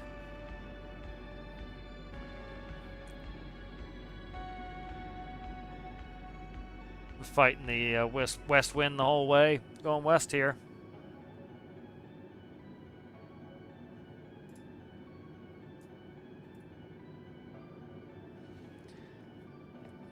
So many buttons on the 777. It's not bad. Like, when you start to understand, like, what they're doing, it's not too bad. Like, it looks like a lot, but it's like they're all segmented. So, like, all this stuff over here, this is brightens and dims my PFD, my MFD. That's the speaker for the volume, console slash floor lights. I don't know what that is.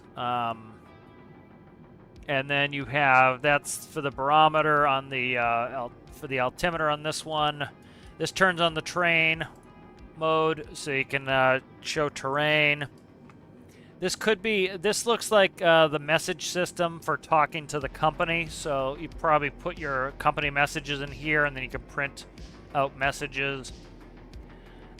This isn't bad going through the computer here for like flight plan. This is my flight plan. If I want to go direct to a leg, I can also go a beam something. So like if you're trying to pass it so that another aircraft can pass, they'll tell you go a beam 3 miles, whatever.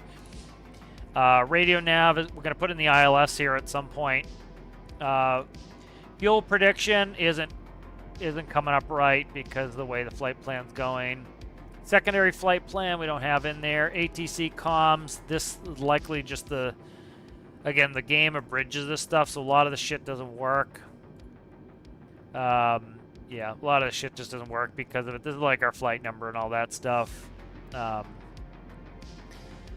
Airport data. Airport data would probably show us some of the information at the airport, but that's not working. That's not too bad. This is just a radio. It looks more complicated than it is. We're on VHF 1, which I don't know why it's not lit up, probably because I don't have the integrated panel lights up. There we go. See, it looked like it was off. It's because I had the lights turned down. That's your radio 1, radio 2, and radio 3. So, for example, I talked about this last time. It's like you could be on radio 1 on this box, and then the FO could be on radio 2 listening to ATIS. You can also put in your nav, VOR, ILS, ADF, all that. This will shut the radio off. Those are the different calls inside of the airplane. You can twist these knobs. They're all inoperative in the game. But like here, you can do VHFs. Let's see if I can listen to 2. So I should be able to listen to this frequency while this one's also on, so I can listen to both frequencies. So you'll do this when you listen to ATIS. You'll bring up the ATIS on the other radio, and then listen to it. That's PA is public address. That's for talking to the people in the back. These are the call buttons likely for all the flight attendants, I would say. Maybe. No, I can't. No, I'm not sure about that. This might be external for talking to the ground. Not 100% on the Airbus. It's different. Here's your floodlights in the cockpit. Here's all your weather radar stuff. Speed brake, cockpit door, emergency gear extension, parking brake, rudder trim. You can set the rudder trim and that will reset it. This is your printer, so you open it up. You usually, I think you either push this button or rotate that tab. You know what it is on the Airbus? You push this button, I think, pull up. It's hinged. You'll put printer paper in there, and then this will advance the paper, I think. So you do that, and you can advance the paper. Like, we'll use paper for notes, so you'll advance the paper, rip it off, and then you can use it to copy notes and stuff. This is the transponder, so I've got it on auto. You type in the transponder. That's an operative. ident will flash them on the ground so they can see you better. TARA is, this is traffic collision avoidance system. So you have standby. TA is traffic advisory. TARA is, it gives you a resolution. So if the planes get too close together, it'll automatically give you instructions to separate. You usually leave it on standby when you're on the ground, and then you'll go TARA in the air. And then this is all the same radio stuff on the other side, so you can do independent radios. You have the same type of computer on this, so you can run them independent if you wanted. These are all air data systems, so generally what is running the screens. So whose computer is running the screens? So you put it on that. This is, let's see. Let's see if that's a dimmer, I think. Yeah, see that's dimming right here. And then this is the lower display there. That's your dimmer. This goes through the pages. They're very limited in the game. Like there's engine info, same as up top. Bleeds I can't do because the game didn't care to put them in there. TO config is takeoff config. So what you'll do is when you taxi out on the runway to take off, you'll click TO config. We had this on my plane. And what it will do is it will tell you, it will go takeoff config, okay. So for example, if you're supposed to be taking off with flaps 1, and there could be other conditions like bleeds and everything else set up correctly, you press takeoff config, and if everything's okay and you have the plane set up correctly for takeoff, like for example, if the trim is not in the right place, that's not trim, but that's where ours was. For example, we had to trim to 7 for takeoff, so if our trim wasn't in the right place, our flaps weren't set correctly, and we pressed takeoff config, it would go takeoff config flaps or something like that, and then you'd say, shit, I gotta put the flaps in. So it was a way to make sure you're ready for takeoff. On the Airbuses, these are your trim wheels. They're automatic trim. Thrust reversers are here. You need to be in the auto throttle zone to be able to do auto throttle. You have takeoff go around is set all the way up to the top because it kind of auto runs the engines if you're in that mode. Then this is the you press this button for toga, takeoff go around, and it will put your flight director into takeoff mode. Gear, brake pressures, and temperatures. I think does it do? I don't think it's just pressures on there. Yeah, just pressures, doesn't do temps. This is your chronometer. So you have a stopwatch, you have your time. That's terrain on the FO side. So like for example, if I click them both in game, you see they both go on. That's not how it really works. I could click mine on the left and they could leave theirs off on the right. There's auto brake, so if I wanted to land and have it automatically start the brakes as soon as I touch down, you could set those to low, medium, and max. So once you, once you...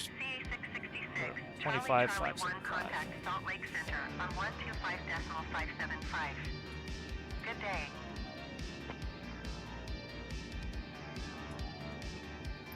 Going to 125.575 CA 666 Charlie Charlie 1. Salt Lake Center, CA 666 Charlie Charlie 1, flight level Fix this real 380. quick. There we go. CA 666 Charlie Charlie 1 Salt Lake Center radar contact. Continue. All right, so you have that. Anti-skid is anti-lock brakes. Those pretty much always stay on. Brake fan is to cool the brakes. Charlie Charlie 1 descend and maintain flight level 320. 320. Descend and maintain flight level 320. See if I can do expedited descent. I don't think it likes it. Charlie 1.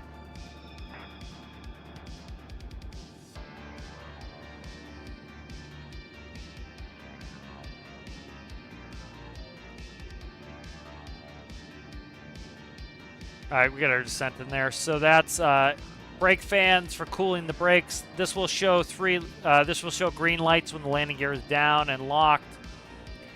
Coming into your mode control panel, that's the captain's barometer for the altimeter.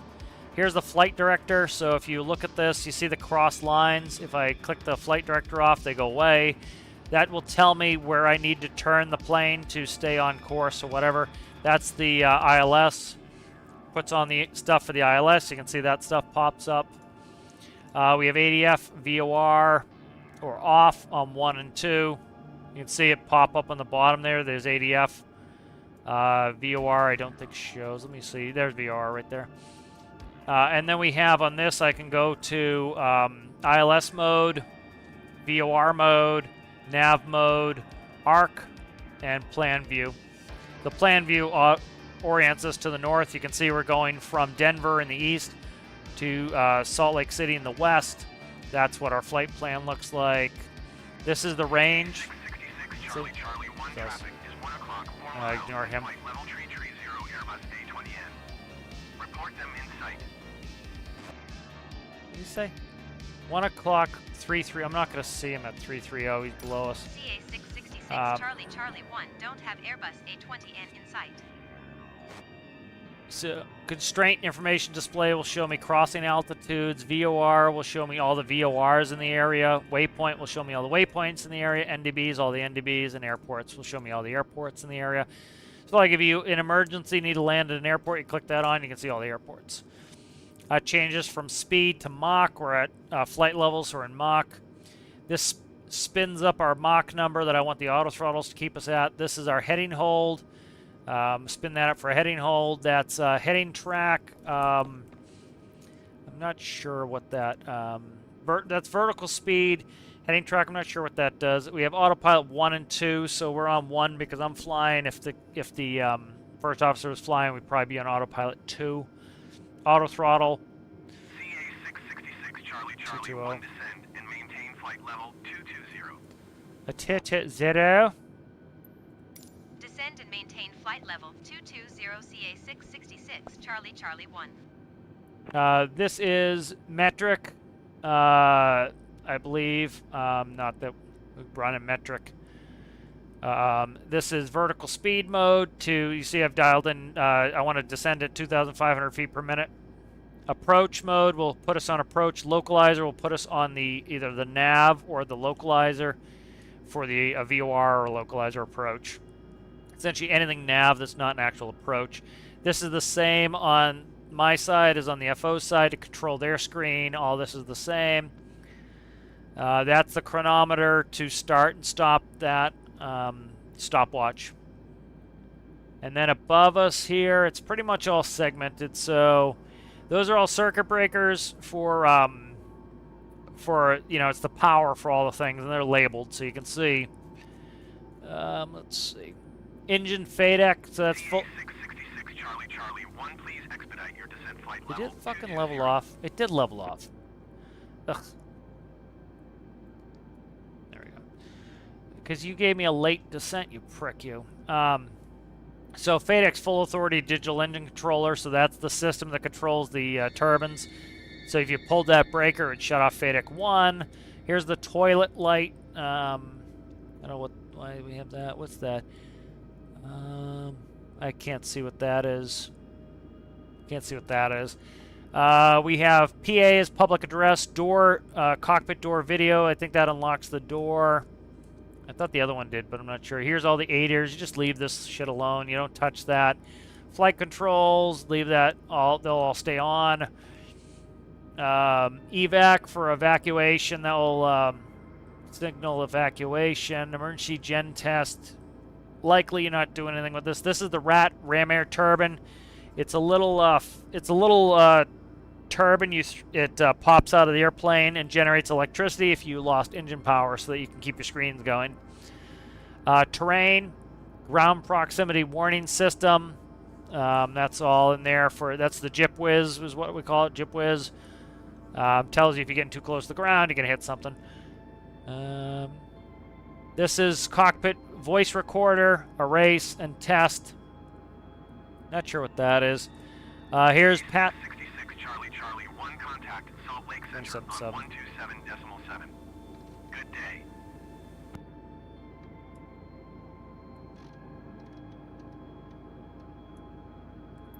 One two seven decimal 7 CA 666 Charlie Charlie 1.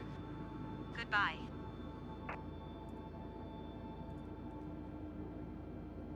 Salt Lake Center CA 666 Charlie Charlie 1 is at flight level 275, descending flight level 220.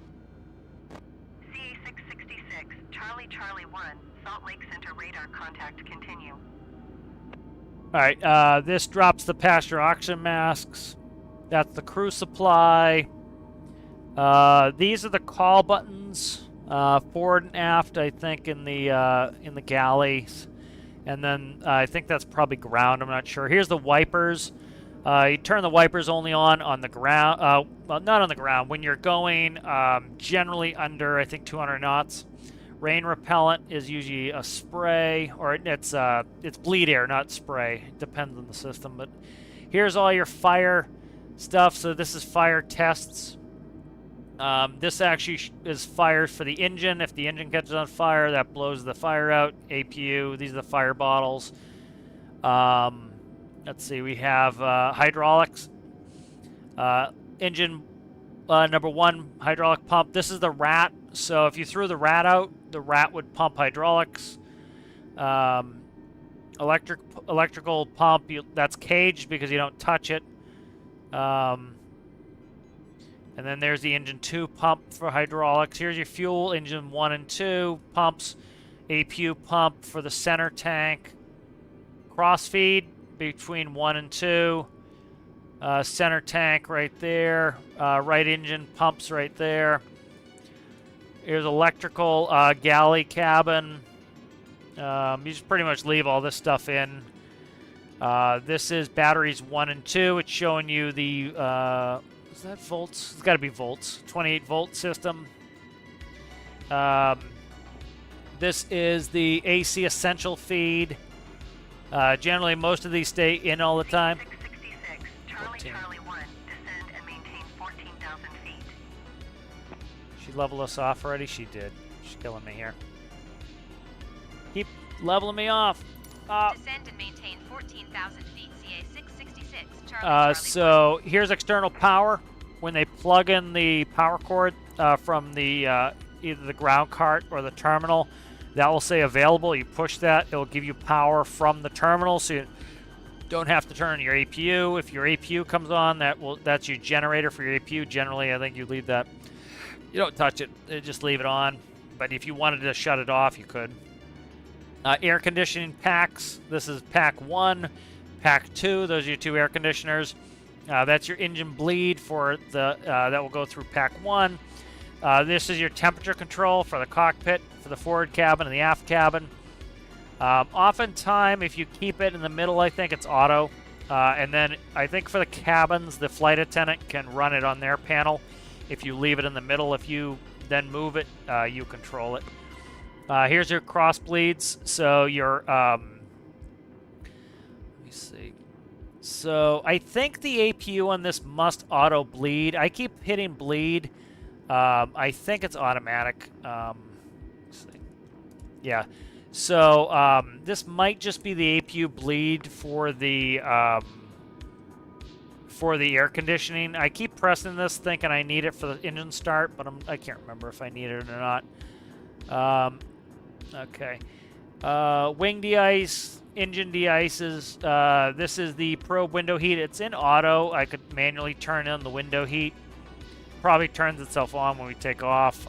Cabin pressure. This is for pressurization.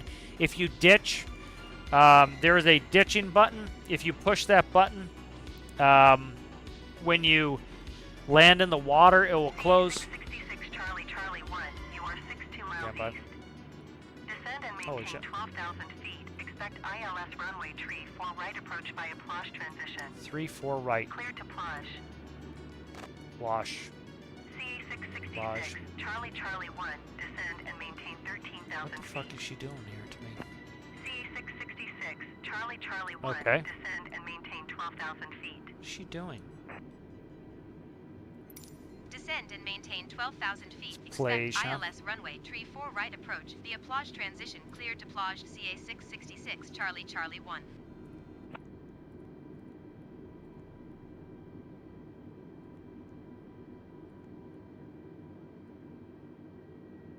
All right, we're turning to plage, and then we are expecting ILS 3-4 right. I'm going to try to pick it up here. ILS 3-4 right. Let's see. We're going to turn on terrain. As you can see, there's a 2,500. shitload of terrain around. See, we're 2,500 feet above the mountains right now. 3-4 right. See how close we are to the mountains? Let's see. I gotta do this quick. I gotta brief this. CA666 Charlie Charlie 1, contact Salt Lake Center on 119.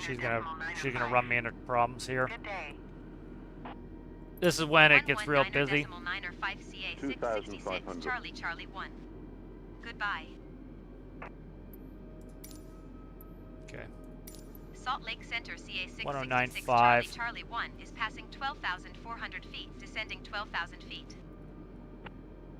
CA666 Charlie Charlie 1 Salt Lake, center altimeter 29.906 radar contact. Continue to plage. See how close we are to this mountain? 2,500. 9.6. So you can see the terrain. See how we're on a red section of the terrain here? Like we're 2,500. we're 2,500 over this anyway, but you can see.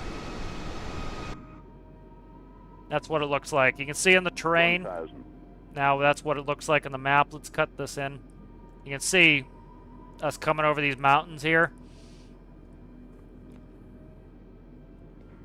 So 3-4 is going north. So we're currently going south of west.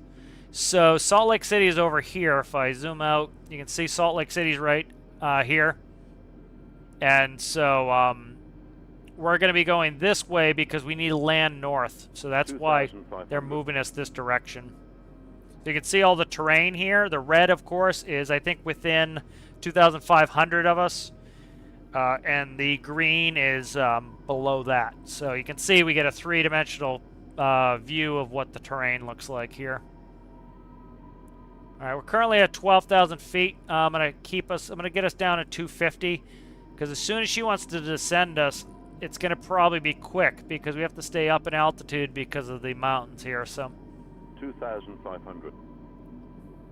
all right. So to brief the approach, let's quickly look at the approach here. You can see the terrain on here. See how we come in between the mountains? So very important, the altitudes here. We have 11. We're going to plage. We need to come in at 11,000 is where, or above. It has to be above 11,000. We're currently at 12. Above 10, above 9, above 6,100, and above 4,900. That's all to make sure we don't hit this friggin' mountain coming in here. Because you can see this is 6,824 feet right there. CA666 Charlie Thus. Charlie 1 descend and maintain 11,000 feet. 11,000. So that 11,000 that I just called out for plage. 3,000 feet per minute is way too fast for this. Let's go down to like, that's fine. 1,300 feet per minute descent right there is fine. CA666 Charlie Charlie 1, did you copy? Yeah, I copied. Stick it up your ass. busy Descend here. and maintain Aviate, 11,000 navigate, feet, communicate. CA You're last on the 666, list, Charlie, dude. Charlie 1. So see, this is red up here. Now we know, because I just looked at the chart, that that's fine. As long as we are at 11,000 at Plage, we're good. He just descended us down to 11,000, we're good. Now, if he told us, hey, descend down to 5,000, we would tell him no. This is the difference between professional pilots and amateurs, is we tell them no. CA 666 Charlie Charlie 1 descend Nope. and maintain 10,000 No, feet. not happening. Not doing it. I'm going to acknowledge, I would tell him, like, you know, we're supposed to be I would tell him no, Descend and frankly. maintain 10,000 feet, CA 666, Charlie, Charlie 1. Yeah, I would tell him no. Let's turn on the ILS. Now the problem is I'm not 100% that this is going to read this properly. Let me check it. I got to get back on this here. I'm getting busy because let me see, 3-4 right. Okay, let's try it. I don't think it's going to do it. I think it's the game doesn't want to do this. ILS 3-4 right. Should go in here. No, not allowed. Okay, gonna do that. So he wants me to descend too much. Like he's gonna crash me into a mountain here doing this. I gotta get past Plage. We haven't hit Plage yet. We can't go below 1,000 to 11,000 into Plage. So I don't know what he's doing. CA 666 Charlie Charlie 1, please expedite your descent. I'm gonna do it, 10,000 but feet. I don't know why he's having me do this. 666 There we go. Charlie, Charlie 1, 25.7. contact approach on 125.7. Get off of him Good day. real quick. Yeah, good day to you too. You trying to kill me? Going to 125.7, CA 666, Charlie, Charlie 1. Yeah, see, we're coming up in that red mountain there. I don't want to be below the altitude I'm supposed to be at. So, Salt Lake approach, I don't want them CA to kick me either 666, Charlie, Charlie 1 off of is at this 11,000 approach. feet, descending 10,000 feet. CA 666, Charlie Charlie 1, Salt Lake. Approach altimeter 30.02 radar contact. Continue to Plage. All right, we're continuing to Plage. All right, if we look here, Plage is a we're 26 miles from Plage. We're not supposed to descend until fuck. Let me look and see if I can see what approach they told me. I'll bring up the approach or the arrival. I gotta find it.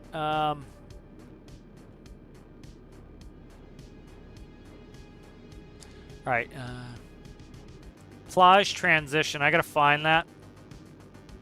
Let's find the Plage transition. I don't see the Plage transition. Okay. I'm looking for the Plage transition. I don't see it. CA 666, Charlie Charlie 1, please expedite. Yeah, they're gonna bitch at me to descend. I'm gonna descend. I'm not supposed to, but what's the game now? I'll keep an eye on the mountains here. We should have clearance. Should. See, we're going through the valley there. CA 666, Charlie Charlie 1, climb and maintain. See, 11,000 now she's bitching at me to go up. What the fuck? See, the game's fucked up.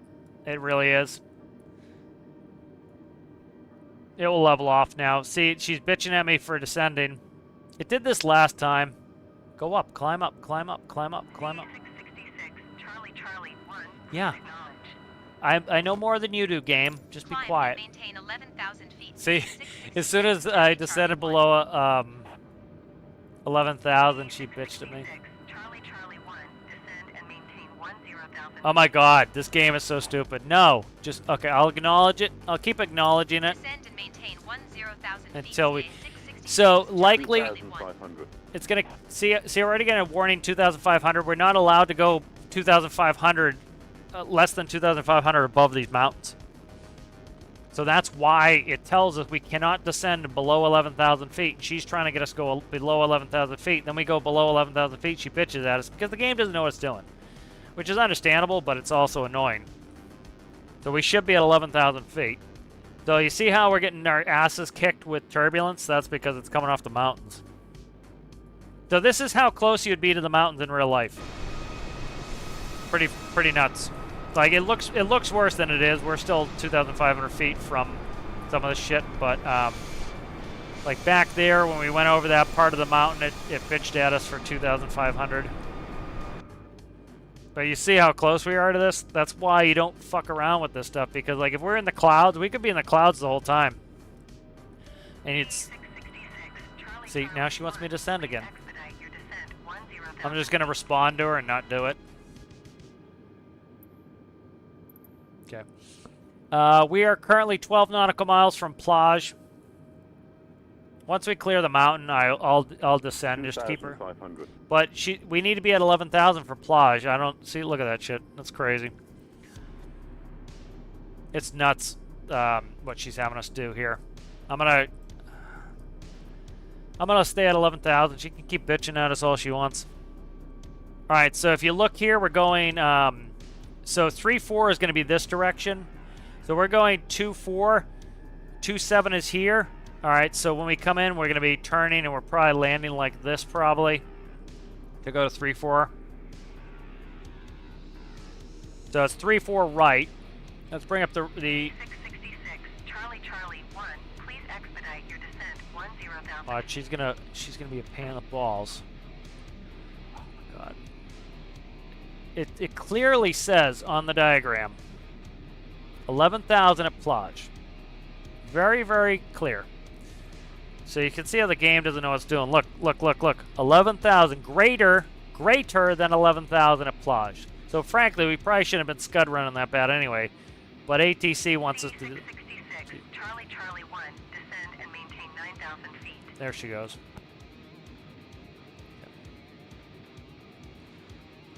Descend and maintain 9,000. We cleared the mountain, so I'm willing to do it. Charlie Charlie. All right, localizer's alive. ILS localizer 1095, so that's in. We're good. We have the ILS. It's working fine. You can see it in there, 1095.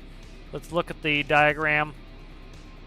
1095. Once that's in, we don't have to listen to the Morse code. You do that in smaller planes, and the airlines, the computer will automatically check it for you, and it will show you that it's receiving it. So we're going to Plage here. Algae is going to be next. Let me see if I can get Algae in there. I should have looked at how to spell it. A-L-G-I-E. Okay, I'm going to put Algae in. All right.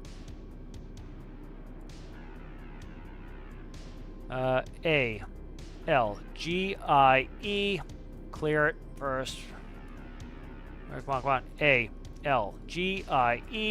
Okay. So as soon as they give us Algae, I'm going to shift this to Algae. All right. I'm going to shift this to Algae now. Come on, come on. Did you just shift me to Algae? Okay, we're going to Algae now. Why is it showing SLs? All right, there it is. Is that it? No, that's not it. Okay. I got us going to Algae, I think. Let's see what it looks like. I can't see the airport yet. Where the hell's the airport? Why, are you going to Algae or not, man? Shows Algae.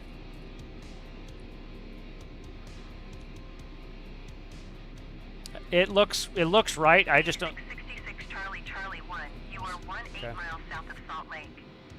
Contact Salt Lake Tower on 119.05 when inbound. All right, I gotta get on course here. We're inbound. I'm gonna do this fast here. Tower on 119.05 CA 666 Charlie Charlie 1. Salt Lake Tower CA I need to bring this up on the other monitor. 5 miles south inbound ILS runway, tree 4 right approach. All right, we're good. 666 Charlie Charlie 1 Salt Lake Tower. There we go. All right, autopilot's coming off. 9.8 tree when tree 4 niner at niner. Cleared ILS Visual. runway tree 4 right approach. All right, we're clear. 3-4 right. Cleared ILS runway tree for right approach CA 666 Charlie Charlie 1. I gotta do this quickly here. Behind.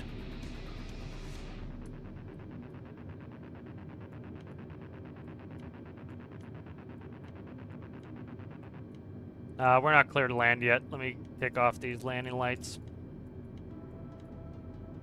Alright, there we go. I'm gonna have to probably bang some spoiler out here to get down. 100%. Spoiler's coming out first here. Go full spoilers. I need to get the flaps in or we're gonna be fucked. That's my runway right here. Look at it. See all the terrain? See how ugly the terrain is? But it looks just like that map that I put up. Alright, we're good here. We're alright. We'll make it. The glide slope's coming in now. Alright, I got flaps. 2,500. Trying to get slowed down here. Alright, we're coming in on speed here. Next notch of flaps. This is, so for example, when you're the pilot flying, you do not do your flaps. You say flaps 1, flaps 2, whatever the flaps are, depending, like some of them are in degrees, some of them are on flap levels. And you tell the pilot not flying to do it. They do your gear, they do your flaps. You fly the airplane. But look at that terrain. That terrain's nuts. You can imagine if you're in the clouds the whole time how, you know, nerve-wracking that terrain gets after a while.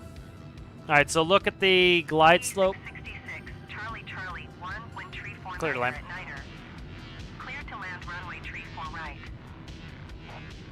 Alright, we're going to acknowledge the landing clearance. I'm going to put on my landing lights to remind me that we are clear to land. Alright, good. Alright, so I'm going to level off just a little bit, give it a little power, and we're going to catch that glide slope. We're a little bit low, but we're less than a bar off. So 4,200 feet, so we're about, 1,500 feet off of the deck. Correct a little bit to the left there. 1,000. A little bit low. I'm just going to give it a little power here. I'm sitting a little bit low. That's where I should be sitting, so.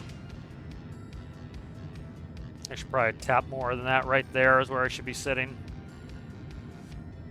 One of the reasons I'm low is I keep putting my nose down to C, where if I'm sitting in the correct, that's why they have those balls there, is so that you sit correctly. If you look at the PAPI on the left, the PAPI's 2 whites, 2 reds. That means we're on glide slope.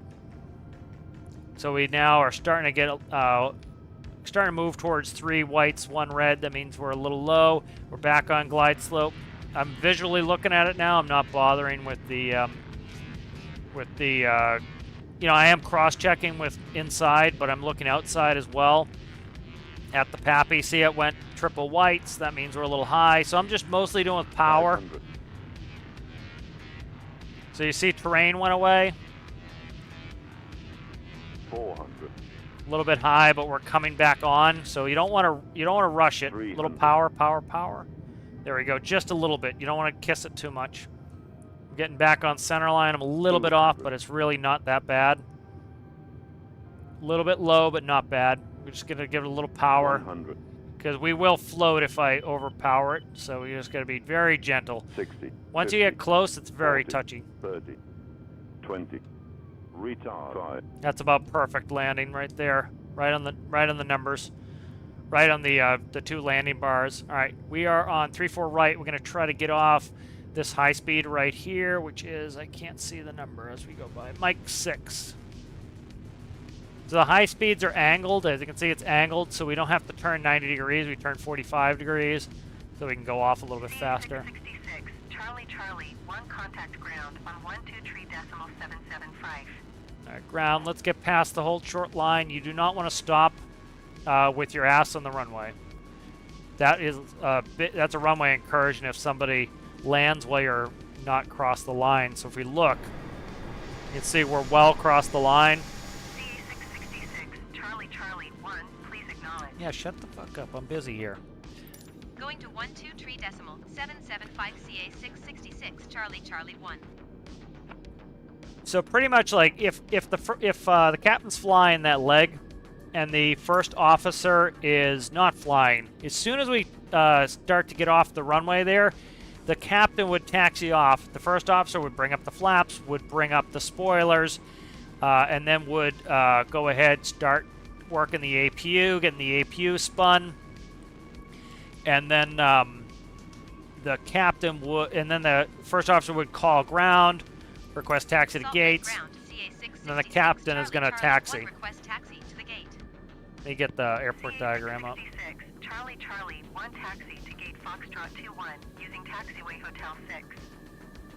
All right, we're on Hotel 6, Foxtrot 21. So I don't know. I don't know where that is. It's one of the gates, Foxtrot 21. We're on Hotel 6 here. We landed 3-4 right, and we get off Hotel 6. So I need to look. I need to have the game show me where it is because it's. CA666, Charlie Charlie. She's gonna bitch at me for not answering her. And like they want it in 2 seconds. IRL, you got a little bit of time. 1, did you copy? Taxiing to gate Foxtrot 21 using taxiway Hotel Okay. 6 CA666 Charlie Charlie 1. And then you also like FO would start clean up the lights because generally speaking the captain will taxi on the ground, so you would shut off your strobes. Seeing that it is twilight, Charlie Charlie 1 hold position. Hold position, there's Caution other nothing. Traffic.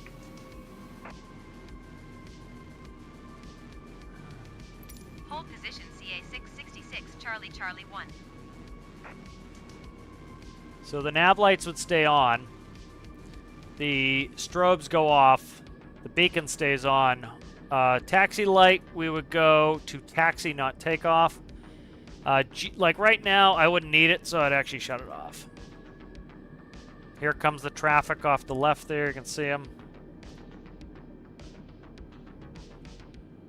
So here he is right here. Especially for a long time, they've been taxiing on one engine. They don't run with both engines on the ground because it burns an absolute shitload of fuel over the long term. So is he gonna stop my way? That beautiful sunset though, like game looks goddamn good. I'm telling you. Like, look at that. But like, look at the mountains coming in.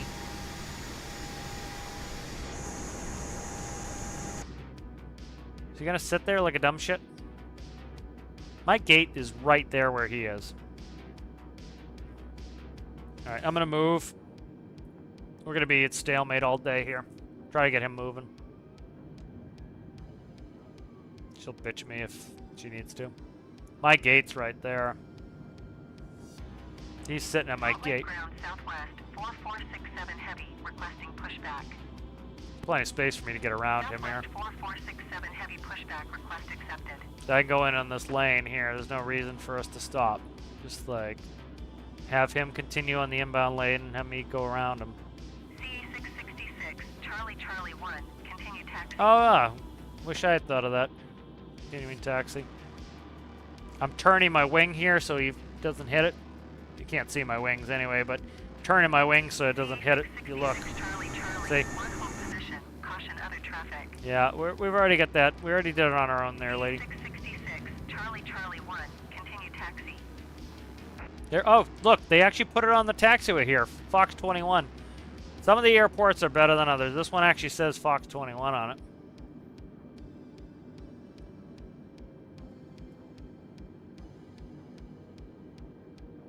CA666 Charlie Charlie 1 did you hear my last Dude, transmission? I'm gonna kill you, woman. Leave me alone. Roger CA666 Charlie Charlie 1. Salt Lake ground Where is that going? 4467 I'm sitting here, dude. What are you doing? All right, so that was a good flight. It was only an hour. It's the hour 19 for that. Oh no, it was 1:19 a.m. That's not right.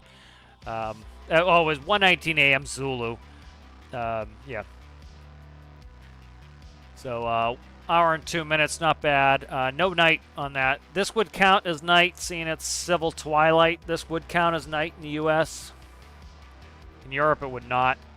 Well, some of it, the portion that was at night would count as night. But yeah, but that was a good flight. It was cool going into the mountains. But yeah, you can see some of the errors the game makes, like having us descend too early. That's screwy. The taxi instructions are generally pretty damn screwy. Like, we were right there at the gate. It was literally right in front of us. Like, you would know, like, generally you're going to your company's gates.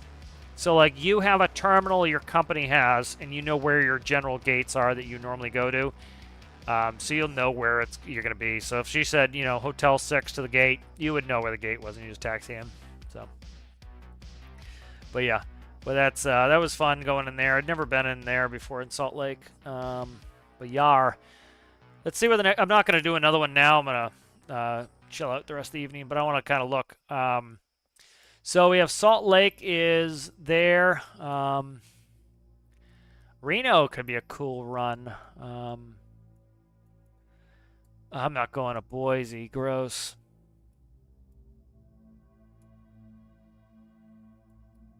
Probably, let's see. We're at Salt Lake City. What's that? What is that? Trying to find where we're gonna go. I'm just curious, like how long this would be. Reno. Reno would be an alright trip.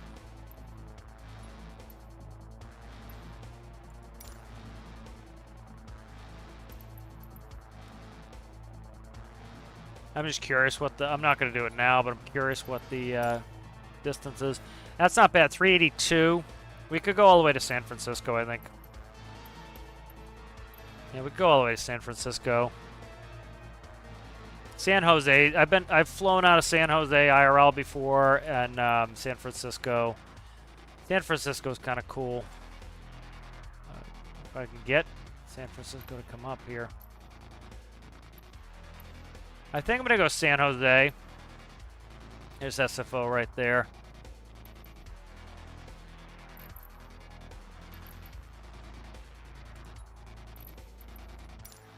That's 518. Yeah, that's not bad. Could go San Jose tomorrow, or whenever I do it next. And then we'll head up from San Jose. Kind of... Alistair would like me to go to Vancouver, so San Jose to